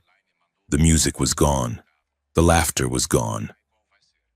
They moved through the shadows of a lower sky bridge, looking down at the streets. Eli stopped dead, below them, in what used to be a public park. Razor wire fences had been erected in a brutal geometric grid. Inside the wire, thousands of figures were huddled on the ground. Humans. Tourists, workers, diplomats, corralled like livestock under the glare of floodlights. Protection zones. Lyra read the sign on the fence, her voice trembling with rage. That is what the news feeds called them. For their own safety? It is a concentration camp, Eli said, his fists clenching until his knuckles popped. He looked up at the towering holographic billboard dominating the district. It cycled between two images. The first was his own face. It was distorted, shadowed to make him look feral and malicious. The caption screamed in blood-red script, "The Saboteur. Wanted for mass murder. Extreme caution." The billboard flickered. The second image appeared. It was Lyra. But it wasn't the Lyra standing next to him. It was a digitally altered version of her. In the image, she wore the crimson sash of conquest, her eyes glowing with righteous fury, pointing a sword toward the stars. Strength, the caption read, The princess stands with the pure line. Defend the blood. Purge the weak. Lyra stared at the image of herself. It was a violation deeper than any physical blow. They had stolen her face and used it to sell the war she was trying to stop. They turned me into a mascot, she whispered. Eli reached out, taking her hand. It is just pixels, Lyra. It isn't you. It is me to them, she said, gesturing to the citizens walking below, their heads bowed in fear. They think I want this. They think I abandoned them to Varek's butchers. Then we show them the truth. Eli said, we get to the palace, we find your mother, and we burn that lie down. Lyra nodded, but the fire in her eyes was cold. They reached the perimeter of the royal spire an hour later. The main gates were sealed, guarded by tanks. But Lyra knew the old ways, the servant passages carved into the bedrock during the First Dynasty, forgotten by modern security scans. They stood in a damp, narrow tunnel that smelled of ancient stone. This was the separation point. The service corridors will take you to the central infrastructure hub, Lyra said, checking the charge on her plasma pistol. You can access the holonet core from the maintenance shaft behind the throne room. But you have to wait for my signal. Saren's key only works for 5 minutes. If you trigger it too early, they will cut the hard line. I know, Eli said. Lyra looked at the tunnel that led up to the royal apartments. I have to go alone from here. If my mother sees a human, the nanites in her brain will trigger a panic response. She won't listen. She will call the guards. Be careful, Eli said. Lyra looked at him. There was a desperate intensity in her gaze. Stay hidden, Eli, she said. If I don't signal, if I don't make it out, you leave. You get off this planet. Lyra, promise me, she demanded. I promise, Eli lied. She touched his cheek, her fingers lingering for a second too long, then turned and vanished into the dark. Lyra moved through the walls of her childhood home like a phantom. She avoided the patrols, slipping through tapestries and hidden panels until she reached the Empress's private solar. She overrode the lock with her biometric signature. The doors hissed open. The room was dim, lit only by the low glow of the therapeutic tanks. The Empress sat in a high-backed chair facing away from the door, staring at a blank screen. Mother, Lyra said softly. The Empress jolted. She spun around. She looked terrible. Her skin, usually a radiant violet, was dull and gray. Her eyes were darting wide with a chemical fear. She looked 10 years older than she had a week ago. Lyra? The Empress gasped. She stood up, swaying. You are alive? Varek told me. He said the humans had taken you. He said you were a hostage. He lied, Lyra said, stepping into the room. She kept her hands open, showing she was unarmed. Varek has lied about everything. Lyra walked to the console on the desk. She pulled a data chip from her belt, a copy of the files Nis and Saren had decrypted. Mother, look at this. Please. The Empress recoiled, shrinking back into her chair. No. No more reports. I can't read any more reports about the threat. They are everywhere. Lyra, the spies, the saboteurs. There are no saboteurs, Lyra pleaded, projecting the hologram into the air between them. Look, the bombing was authorized by Varek's own node. The attacks on the colonies? Staged. The threat is a fabrication. He is using you to seize power. The Empress stared at the hologram. She saw the seal of the Chancellor on the kill order. For a moment, clarity seemed to struggle through the fog of her paranoia. Her eyes focused. Varek, she whispered. But he protects us. He is the only one who sees the danger. He is the danger. Lyra pressed, stepping closer. He is dosing you. Mother, neural suggestion tech. He is making you afraid so you will sign his war declaration. The Empress put her hands to her head, rocking back and forth. No, no, that is impossible. He is loyal. The pure line is loyal. Mother, listen to me. Lyra fell to her knees beside the chair, grabbing the Empress's hands. They were ice cold. I am your daughter.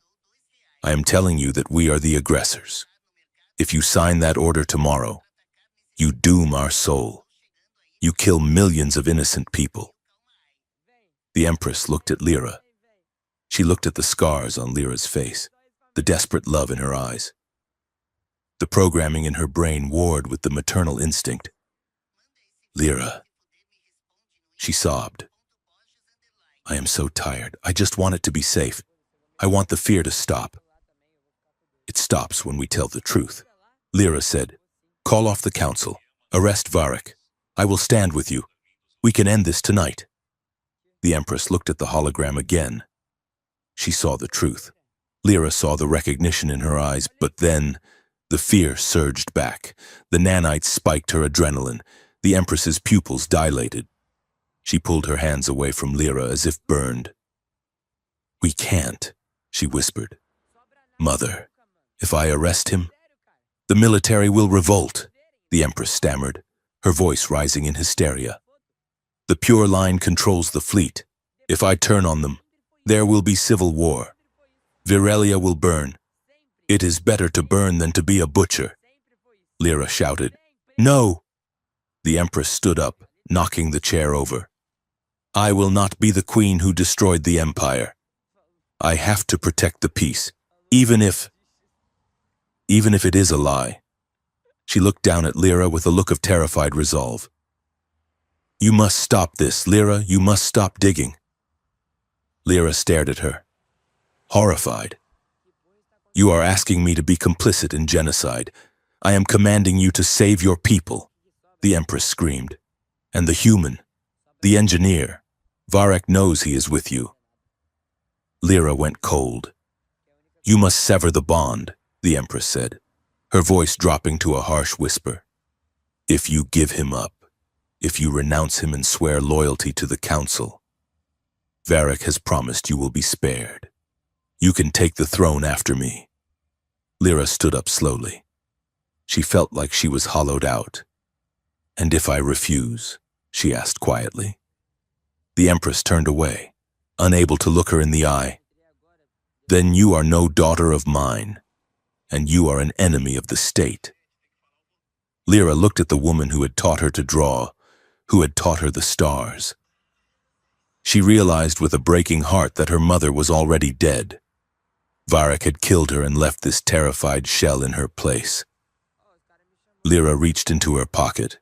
She pulled out the heavy platinum signet ring of the heir. She placed it gently on the console. Then I am an enemy, Lyra said. She turned and walked out of the room, leaving her mother weeping in the dark. Lyra found Eli in the rendezvous point, a small ventilation antechamber deep in the service shafts. He was checking the schematics on his data pad. When he saw her face, he dropped the pad. Lyra, what happened? Lyra walked up to him. She didn't speak. She just wrapped her arms around him and buried her face in his neck. She held him with a desperate, crushing strength. Eli held her back, stroking her short hair. It is okay, he whispered. We will find another way. No, Lyra said into his jacket. There is no other way. She won't listen. She is gone. Eli. She pulled back. Her eyes were dry, but they were full of a terrible finality. She reached into her armor and pulled out a small encrypted data rod. Take this, she said, pressing it into his hand. What is it? It is the override code for the private hangar bay in Sector 7, she said. Saren has a smuggler contact waiting there, a ship called the Shadow Dancer. It leaves in 40 minutes. Eli frowned. We are leaving? No, Lyra said. You are leaving. Eli stepped back. What are you talking about? The palace is on full alert. Lyra lied, her voice steady. Varek knows we are here. They are sweeping the shafts. If you stay, you will be captured within the hour. Then we go together. Eli said. I can't go. Lyra said, I have to stay. I have to find another way to reach the council. I have a contact inside the guard. You are lying, Eli said. I can see it in your face. You are trying to get rid of me. I am trying to save you, Lyra snapped, her voice cracking. There is no plan. Eli, it is over. My mother chose Varek. The war is happening. The only thing I can do now is make sure you don't die in a cell for a crime you didn't commit. I am not leaving you, Eli said stubbornly. You have to. Lyra grabbed his shoulders and shook him. You are human. If they catch you, they will torture you to death on live holonet. I can survive this. I am royal. I can claim I was kidnapped. I can survive. You can't, she softened, her hands moving to cup his face. Please. Eli, if you love me, go. Take the evidence to Earth. Warn them. That is the only way you can help me now. Eli looked at her. He saw the desperation in her eyes. He thought about the promise he had made to save the future, not her. If I leave, I will never see you again, he said. Lyra leaned in. She kissed him. It was a kiss that tasted of salt and grief, a goodbye carved into a single moment. Go, she whispered against his lips. Run, Eli. She pushed him toward the maintenance hatch that led to the hangar. She didn't look back. She turned and sprinted away down the corridor, disappearing into the shadows before he could argue. Eli stood there for a long moment. Then, with a curse that echoed in the metal tube, he turned and climbed into the hatch. He made it to the hangar. He saw the Shadow Dancer, a sleek, black ship idling on the pad. The pilot was signaling him. Eli walked up the ramp. He stopped at the top. He looked back at the palace. He imagined Lyra alone in that nest of vipers. He imagined the council ceremony tomorrow. He imagined the bombs falling on Earth. He looked at the data rod in his hand. I promised I wouldn't throw my life away, he muttered to himself. He gripped the rail, but I didn't promise I would run. Eli turned to the pilot. I am not going, he said. The pilot, a grizzled Tellarite, stared at him. You are joking. The bounty on your head is enough to buy this moon. If you stay, you are dead. Maybe, Eli said. He tossed the data rod back to the pilot. Take the data. Get it to Earth. Warn them. What about you? The pilot asked. I have a job to finish, Eli said. He walked back down the ramp. He didn't go back to the rendezvous point. He moved deeper into the infrastructure, climbing into the narrow, suffocating cable ducts that ran directly behind the Great Hall. He curled up in the darkness, surrounded by the hum of the enemy's power, and waited. Lyra played the part for the next 24 hours. She was the dutiful daughter. She wore the ceremonial armor. She stood in the War Council, nodding as the generals moved holographic fleets across the map. She watched Varek. The Chancellor was a tall, slender man with a smile that never reached his cold, dead eyes. He treated her with a patronizing warmth, parading her before the nobles as the prodigal daughter returned to the fold. See? Varek told the generals, his hand resting heavily on Lyra's shoulder. Even the princess understands the necessity of strength. The royal house stands united. Lyra smiled. She dug her fingernails into her palms until they bled inside her gauntlets. Under the table, she tapped a rhythmic code on her thigh, a signal picked up by the sensor mesh Nis had embedded in her armor. It was a simple binary message sent to Saren's listening post. Fleet coordinates confirmed, launch time T-minus 12 hours. She was gathering every scrap of intel she could, preparing to leak it all the moment she found a way out. But the way out never came. Varek's guards were always 2 steps behind her. She was a prisoner in plain sight. On the eve of the grand address, Lyra feigned a headache and retired to a guest suite near the council chamber. But she didn't sleep. She activated the audio dampeners in her armor and pressed her ear to the ventilation grate. The room next door was Varric's temporary command center. She heard voices. Varric and General Kroll, the head of the Pure Line Guard. The Empress is becoming unstable. Kroll rumbled. She hesitated today when I asked for the authorization codes. It does not matter. Varric's smooth voice replied. She only needs to last until the ceremony. And then the tragedy occurs, Varric said. A human assassin, one of the cleaning staff we have compromised, will bypass security. He will fire on the podium. Lyra held her breath. He will miss me. Of course, Varric continued, but he will not miss the Empress. Assassination? Kroll asked. Martyrdom, Varric corrected. Her death will seal the hatred of Earth forever. The galaxy will scream for blood. And as regent, I will be happy to give it to them. Lyra pulled away from the grate. She felt sick. They were going to kill her mother on live television. She looked at the chronometer. 4 hours until the speech. She had no allies. Her mother was broken. The guards were everywhere. And Eli was gone. She hoped to the gods he was gone. She was alone.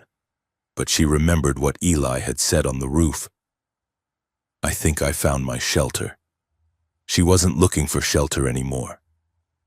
She was the shelter. She tapped her comms unit. It was a closed frequency she had set up for Eli, the one she had told him to destroy. She prayed he hadn't listened. She whispered into the mic, her voice barely a breath, looking for shelter. Silence. Static. Lyra closed her eyes. He was gone. He was smart. He was safe. Then, a voice crackled in her ear. It was tinny, distorted, and the most beautiful sound she had ever heard. Only if there is room for two, Eli whispered back. Lyra almost sobbed. You idiot. You didn't leave. I missed my flight, Eli said. I am in the tertiary cable run, Sector 4, directly behind the main holocore junction. Lyra's mind raced. Sector 4. That was right behind the podium. Eli, listen to me, she said, her voice snapping into command mode. Varric is going to kill the Empress. During the speech, they are going to frame a human.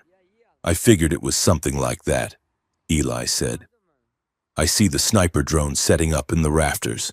They are cloaked, but my scanner picked up the heat signatures. We have to stop it, Lyra said. We stick to the plan. Eli said, Saren's key. If we just broadcast the truth, Varric will kill her before the video finishes playing. Lyra said, I need to get her off that podium. Then you create a distraction, Eli said. A big one. How big? Royal big, Eli said. Give me 5 minutes once the speech starts. I have to bypass the physical firewall to insert the key. It is going to be loud. Lyra stood up. She looked at her reflection in the mirror. She didn't see a victim anymore. She saw a weapon. I will get you your 5 minutes, she said. Eli, she added softly. Yeah? Don't miss. Never, Eli said. The link cut. Lyra walked to the door. She opened it. The guards turned. I am ready for the ceremony, she told them. The great hall of the council was a cavern of gold and light. Thousands of delegates filled the tiered seating, nobles, ambassadors, generals.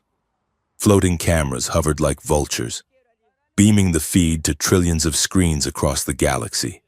At the front, on a raised dais, stood the Empress. She looked frail in her heavy robes, her eyes glassy. Varric stood just behind her, a shadow in velvet. Lyra took her place at the side of the stage. She scanned the rafters. She couldn't see the drones, but she knew they were there. She scanned the walls. Somewhere behind that gold paneling, Eli was crawling through the dark. The fanfare played. The galaxy went silent. The Empress stepped to the microphone. "Citizens of the Empire," she began, her voice trembling slightly. "We stand at a precipice." Lyra watched Varric. He was checking his chrono. He nodded slightly to a guard in the wings. That was the signal. Lyra moved. She didn't walk. She didn't run. She practically teleported across the stage. Just as the air shimmered with the decloaking of a sniper drone high above, Lyra slammed into her mother. "Mother, down!" she screamed. She tackled the Empress, driving them both to the floor behind the heavy lectern. A plasma bolt sizzled through the air, occupying the space where the Empress's head had been a millisecond before. It struck the golden seal on the wall, exploding in a shower of sparks. Chaos erupted. "Assassin!" Varric roared, his acting perfect. "Protect the Empress." Guards rushed the stage. The crowd screamed. Lyra rolled, covering her mother's body with her own. "It is Varric!" she shouted, her voice amplified by the microphone that had fallen with them. "It is a coup." Varric pointed at the rafters. "There! The human saboteur! Kill him!" He wasn't pointing at the drone. He was pointing at a vent grate high on the wall, the vent Eli had just kicked open. Eli dropped from the ceiling. He wasn't wearing stealth gear anymore. He was wearing his battered maintenance suit, and he was holding a massive hydro spanner. He didn't drop onto the stage. He swung on a banner, crashing through the holographic display behind the throne. He landed on the access bridge to the central holocore. "Stop him!" Varric screamed, panic finally cracking his mask. "Open fire!" Guards turned their rifles on Eli. Lyra stood up. She ripped the plasma pistol from her concealed holster. She didn't fire at the guards. She fired at the chandelier above the guards. The massive crystal structure crashed down, creating a barrier of shattered glass between the soldiers and Eli. "Go. Eli!" Lyra screamed. Eli scrambled toward the interface node. He was exposed. A stray bolt clipped his shoulder, spinning him around. He grunted, stumbling, but kept moving. He reached the console. He jammed Saren's crystal key into the port. The system fought him. "Access denied." "Come on, you piece of junk!" Eli yelled, hammering the override command. On the stage, Varric drew his own weapon. He aimed at Lyra. "You ruin everything," he hissed. He fired. Lyra didn't dodge. She raised her arm, her gauntlet catching the bolt. The impact shattered the armor, burning her skin, but she stood her ground. She locked eyes with the Chancellor. "I am the shelter," she snarled. Behind her, the massive screens that loomed over the hall flickered. The Empress's terrified face vanished. Static washed over the galaxy. And then, the truth began to play. Audio of Varric ordering the bombing filled the hall, booming like the voice of a god. Schematics of the nanite conditioning scrolled across the screens. Video footage of the mock attacks being staged appeared. The guards stopped firing. The crowd went silent. Varric froze, the gun shaking in his hand. On the screen, a video played of Varric laughing with General Kroll. "Her death will seal the hatred. I will be happy to give it to them." The Empress, still on the floor, looked up at the screen. She heard the words. The nanite conditioning in her brain struggled against the undeniable reality before her eyes. She looked at Varric. "Traitor," she whispered. Eli, clutching his bleeding shoulder, slumped against the console. "It is done." He gasped into the comms. Lyra stood over her mother, her arm smoking, her eyes blazing with triumph. She looked at Varric. "It's over, Chancellor." The hall held its breath. The truth was out. Now came the reckoning. The great hall of the council was not just a room.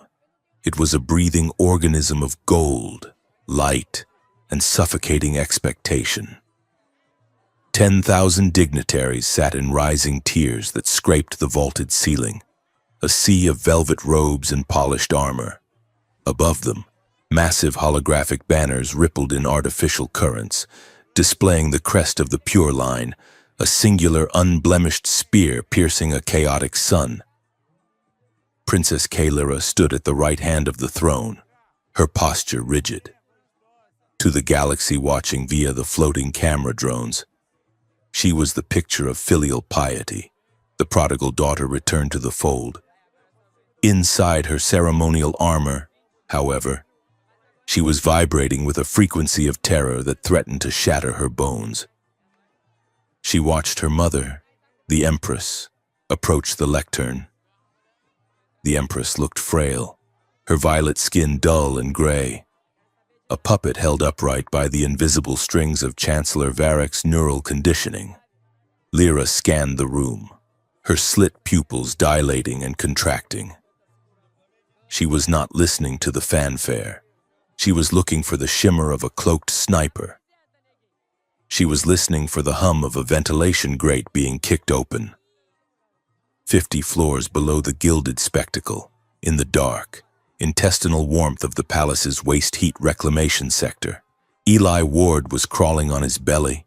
The air here tasted of copper and burning dust. The tunnel was a tight squeeze, barely wider than his shoulders, lined with conduits that pulsed with lethal voltage. Through the encrypted earpiece jammed into his auditory canal, the voices of Nis and Saren were a lifeline in the dark. Left at the junction, Nis's voice crackled, tense and tinny. "You are 200 meters from the holocore node." Eli dragged himself forward, his maintenance suit scraping against the metal. His shoulder, grazed by a plasma bolt hours earlier, throbbed with a dull, rhythmic agony. "I see the junction," Eli whispered. He pulled himself into a wider service arterial. He stood up, shaking the cramps from his legs. He checked his datapad. The signal from Lyra was faint but steady. She was still in position. He turned left, rounding a blind corner of steam pipes. He ran straight into a wall of white plastoid armor, a security squad. 3 members of the Pure Line Guard, their helmets gleaming under the emergency strips. They froze for a split second, surprised to see a figure in a dirty maintenance suit deep in the restricted zone. "Halt!" the point guard barked, raising a shock rifle. Eli did not halt. He didn't think. He reacted with the desperate kinetic memory of a man who had been running for his life for days. He dropped to his knees, sliding across the slick metal floor. The shock round sizzled through the air where his chest had been. As he slid, Eli grabbed a hanging coolant hose, ripped the manual release valve, and aimed it upward. Pressurized liquid nitrogen blasted out in a white fog. The guards screamed as the supercooled gas hit their armor, freezing the servo joints of their suits instantly. They stiffened, locked in place like statues. But the squad leader in the back was clear of the blast. He raised his heavy plasma cannon. Eli scrambled behind a support pillar as the column disintegrated under a barrage of fire. He was pinned. He had a hydro spanner and a datapad against a military-grade energy weapon. "Think," he hissed to himself. He looked at the schematic on the wall. This was a gravity stabilization sector. Eli ripped the panel off the pillar's control box. He jammed his datapad into the port. "Nis, override the local gravity plating. Sector 4 Alpha, on it!" Nis shouted in his ear. The lights in the corridor turned red. The hum of the deck plates pitched up into a whine. Gravity inversion in 3, 2, 1. The world flipped. Eli braced against the bolted-down pillar, held on for dear life. The squad leader, standing in the open, shrieked as he was launched violently toward the ceiling. He slammed into the overhead conduits with a sickening crunch and crumpled, unconscious. The gravity normalized a second later, dropping the guard to the floor in a heap. Eli didn't wait to check for a pulse. He sprinted past the frozen and unconscious guards. He could hear more boots thudding in the distance. The alarm had been tripped. They were coming. He reached the blast door that led to the core antechamber. He punched the access code. The door hissed open. He threw himself inside and slammed his hand on the manual lock. He looked at the control panel. He could weld the door shut. It would keep the guards out, but it would also fuse the mechanism. There was no other exit on this side of the shaft. If he sealed it, he was trapped. If he didn't, they would shoot him in the back before he could upload the key. Eli closed his eyes for a heartbeat. He thought of the rooftop. He thought of Lyra's hand in his. He pulled the laser cutter from his belt and fused the locking mechanism. The metal glowed cherry red, then cooled to slag. He was locked in. "Lyra," he whispered into the comms, "I am at the door. I am sealing myself in the council chamber."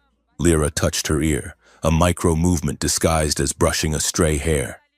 "Eli," she breathed, "the guards are behind me." Eli said, his voice ragged, "If one of us has to make it out of this, Lyra, make sure it is you." Lyra felt a cold hand grip her heart. She looked at Varric, who was smiling beneath his cold eyes. She looked at her mother, who was gripping the sides of the lectern, her knuckles white. "Citizens," the Empress said, her voice amplified to a boom. "We face a threat from within, a species that seeks to devour our culture." Lyra looked up, high in the vaulted arches near the central chandelier. She saw a shimmer of distorted light. The sniper drone. It was adjusting its angle. It wasn't aiming at the crowd. It was aiming at the back of the Empress's head. The realization hit Lyra with the force of a physical blow. Varric wasn't waiting for the end of the speech. He was going to execute her mother now, in the middle of the sentence, to maximize the horror. Lyra did not think about politics. She did not think about protocol. She launched herself. She crossed the 3 meters between her position and the lectern in a blur of silver and blue. "Mother!" she screamed. She slammed into the Empress, shoving the frail woman sideways. A millisecond later, a high-velocity slug, solid, kinetic, untraceable, punched a hole through the gold wood of the lectern, right where the Empress's heart had been. The crack of the impact echoed like thunder. As Lyra fell, dragging her mother to the floor, she didn't just cover her. She slammed her hand onto the lectern's control interface. She punched in a sequence she had memorized from Saren's diagrams. Audio loop override, input source, auxiliary core. "Now, Eli!" she screamed into the open mic, deep in the infrastructure. Eli heard the command. He stood before the towering column of the holocore, a swirling vortex of blue light. He held Saren's crystal key in his bloodied hand. He slammed it into the primary interface slot. The machine screamed. Red warning lights strobed. Unauthorized access. Firewall countermeasures active. Sparks showered down on Eli, burning holes in his suit. The system was fighting back, trying to fry the foreign code. "Nis!" Eli yelled, typing furiously with one hand while holding the key in place with the other. "The handshake is failing, I see it." Nis's voice was a roar of concentration. "Sending the polymorphic decrypt." Now. On Eli's screen, the red wall of code turned green. Upload complete. In the Great Hall, the massive holographic screens that loomed over the audience flickered. The image of the Empress's terrified face froze, distorted, and then vanished. Static washed over the galaxy. Then, a new image resolved. It was grainy, black and white security footage. It showed Chancellor Varric standing in a strategy room. He was pointing at a map of the Capitol Plaza. The blast radius must be sufficient to cause panic. Varric's voice boomed through the hall, clear and undeniable. "Use the Earth signature. Make sure the bodies are visible." The crowd in the hall went deathly silent. 10,000 people stopped breathing. The image shifted. Document scrolled captured by NIS, Operation Homefire. Phase 1, enslavement. Phase 2, liquidation. Maps of the protection zones labeled as labor camps. Then a video of General Kroll laughing. The Empress is a useful puppet. Once she signs the order, we remove her. On the floor of the stage, the Empress pushed herself up. She stared at the screen. She saw the face of her most trusted advisor plotting her murder. The neural conditioning in her brain, built on the foundation of trust in Varek, shattered under the weight of the objective reality before her. She looked at Varek. The fog in her eyes cleared, replaced by the sharp, terrifying clarity of a queen who realizes she has been played. "Traitor," she whispered. Varek stood center stage. His face was a mask of crumbling plaster. He looked at the screens, then at the silent, horrified crowd. He knew it was over.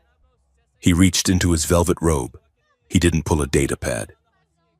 He pulled a compact disruptor pistol.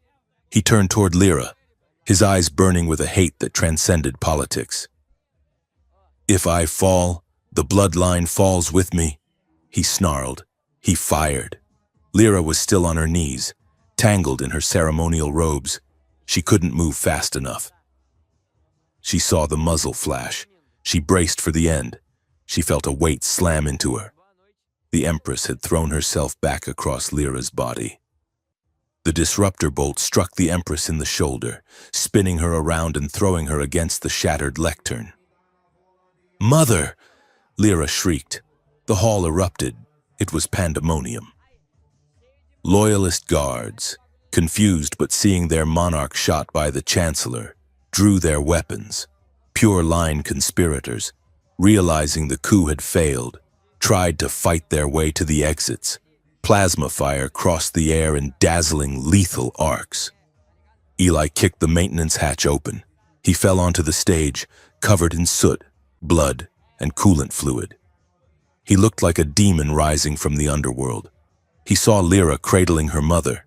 He saw Varek aiming for a second shot. Eli didn't have a weapon. He grabbed a heavy metal fragment of the shattered lectern and hurled it with every ounce of rage in his body. It struck Varek in the arm. The Chancellor dropped the gun, howling. Eli sprinted across the stage, sliding to his knees beside Lyra. "Lyra, are you hit?" Lyra looked up. Her face was streaked with tears, but her eyes were fierce. "No." "She took it. She took the shot for me." Eli looked at the Empress. The wound was ugly, cauterized and smoking, but she was breathing. Her eyes were open, focused on Lyra. "My daughter," the Empress whispered, clutching Lyra's hand. "Forgive me." Eli reached out, placing his hand over Lyra's where she held her mother. For a heartbeat, the chaos seemed to pause. The camera drones, still broadcasting to the entire empire, zoomed in. They captured the image. The alien Empress, bleeding on the floor, the rebel princess, and the human engineer. Their hands interlaced, blood and soot mixing with royal bioluminescence. It was an image that would be painted on walls for 1,000 years. A tableau of unity in the center of the inferno. Lyra looked at the camera. Then she looked at the crowd. She stood up. Her bioluminescence flared, no longer the soft pulse of a girl, but the blinding, storm-like radiance of a supernova. She raised her voice, projecting it with the diaphragm control of an orator. "By the right of the first flame," she bellowed, her voice cutting through the noise of the battle. The fighting slowed. The soldiers looked at her. It was an invocation that hadn't been used in 5 centuries, the right of the heir to challenge a corrupted throne. "I denounce the Pure Line," Lyra screamed, pointing a trembling finger at Varek, who was clutching his broken arm. "I denounce the lies that have led us to the brink of genocide." She ripped the ceremonial crest from her armor and threw it to the ground. Power is not a shield for cruelty. We are not superior because we conquer. We are only strong when we protect. She looked at the soldiers of the Imperial Guard, the men and women who had sworn oaths not to Varric, but to the crown. "Arrest the traitors," Lyra commanded, "or stand with them and fall." The captain of the guard looked at Varric. He looked at the screen still playing the evidence of the Chancellor's betrayal. He looked at the human standing beside his princess. The captain turned his rifle toward Varric. "Down!" the captain roared. "On your knees!" One by one, the soldiers turned. The conspiracy collapsed not with a bang, but with the clatter of dropped weapons. Varric was dragged to the ground, his screams of treason drowned out by the roar of a galaxy that had finally found its voice. The days that followed were a blur of motion and light. The transition of power was messy, painful, and necessary. The Empress, recovering in a med tank but lucid, dissolved the High Council. She established a provisional government, inviting dissident leaders, including Dr. Saren, to return from exile. But the real work was in the streets. Lyra and Eli spent every waking hour in the protection zones. They didn't send subordinates. They went themselves. They used bolt cutters to slice through the razor wire. They handed out water and rations. It was exhausting, gritty work. Lyra's hands were blistered. Eli was running on caffeine and adrenaline. One afternoon, in a sector that was slowly transforming from a prison camp back into a park, Lyra sat on a crate, wiping sweat from her forehead. A small human girl, no older than 7, walked up to her. The child was holding a battered doll. She looked at Lyra's glowing skin, then at her slit pupils. "Are you the space princess?" the girl asked. Lyra smiled, a tired, genuine expression. "I suppose I am." The girl pointed to a Varelian soldier who was helping a human family carry their luggage. "My dad says we are safe now," the girl said. "He says we are family with the aliens now. Is that true?" Lyra felt a lump in her throat. She looked at Eli, who was repairing a water pump a few yards away. He looked up, catching her eye. He was dirty, unshaven, and beautiful. She looked back at the girl. "Yes," Lyra said, her voice thick with emotion. She reached out and tucked a stray hair behind the girl's ear. "Sometimes, the family you choose is stronger than the one you are born into." The girl smiled and ran off. Lyra watched her go, feeling the weight of the last week finally begin to lift. A month later, the Palace of the Sun was quiet. The bomb craters in the plaza had been filled with fast-growing moss flowers. The glass spires were being repaired. On the roof of the royal spire, the wind was warm. The sky had lost the angry red tint of the war mobilization and returned to its deep, calm violet. Eli stood by the parapet, looking out at the city. He wore a new jacket, civilian cut, but made of high-grade Varelian silk. It suited him. Lyra walked up behind him. She didn't announce herself, but Eli turned before she reached him. He always knew when she was there now. It was as if their own internal gravities had aligned. "The council just finished the vote," Lyra said, leaning against the railing next to him. "Earth is officially recognized as a sister state. The blockade is gone." Eli exhaled, a long sound of relief. "So, it is really over. The war is over?" Lyra agreed. "The work is just starting." She looked at him. They were both changed. The trauma of the last month sat on their shoulders, but it didn't weigh them down. It anchored them. "You could go home," Lyra said softly. "The first transport to Earth leaves tomorrow. You would be a hero." Eli, ticker tape parades, medals. Eli looked at the horizon. He thought about Chicago. He thought about the loneliness of his old life, the feeling of never quite fitting the shape of the world around him. He looked at Lyra. He saw the scars on her face that matched the ones on his soul. I am home, he said. Lyra's breath hitched. She reached out and took his hand. I was afraid, she admitted, her voice low. After everything settled, I was afraid you would look at me and just see the politics, the obligation, that you would realize a relationship with an alien princess is too much trouble. Eli laughed, a soft, raspy sound. Lyra, you are trouble. You are stubborn. You are imperious. And you drive like a maniac. He turned to her, his face serious. But you are the only person who ever saw me. Not the engineer, not the human, just me. He stepped closer. I don't want the easy path. Lyra, I want the one that leads to you. Lyra smiled. Her bioluminescence flared, a soft, steady gold that warmed the air around them. Suddenly, the sky above them rumbled, not with ships, but with clouds. A curtain of energy rain swept across the city, warm, glowing droplets of liquid light that fell like soft neon. It was a rare weather phenomenon, a sign of atmospheric renewal. The rain hit the roof, hissing softly. Eli looked up, blinking as the warm droplets ran down his face. Well, he said, grinning at her, his hair plastering to his forehead. Unless we want to short-circuit my new jacket, I should probably look for shelter. Lyra looked at him. The rain danced on her skin, making her glow brighter. The fear, the war, the politics, it all washed away, leaving only the woman and the man who had saved each other.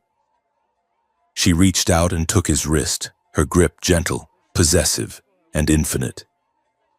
My room, she whispered. The old command softened into a promise. She pulled him closer until their foreheads touched. Our room. Now. Eli kissed her in the rain, and for the first time in his life, he wasn't running and he wasn't hiding. He was exactly where he was meant to be. They turned and walked together toward the door, leaving the storm outside, knowing that the real shelter wasn't a place. It was the choice to stand beside someone when the universe broke open, and the courage to build a new world in the space between two heartbeats.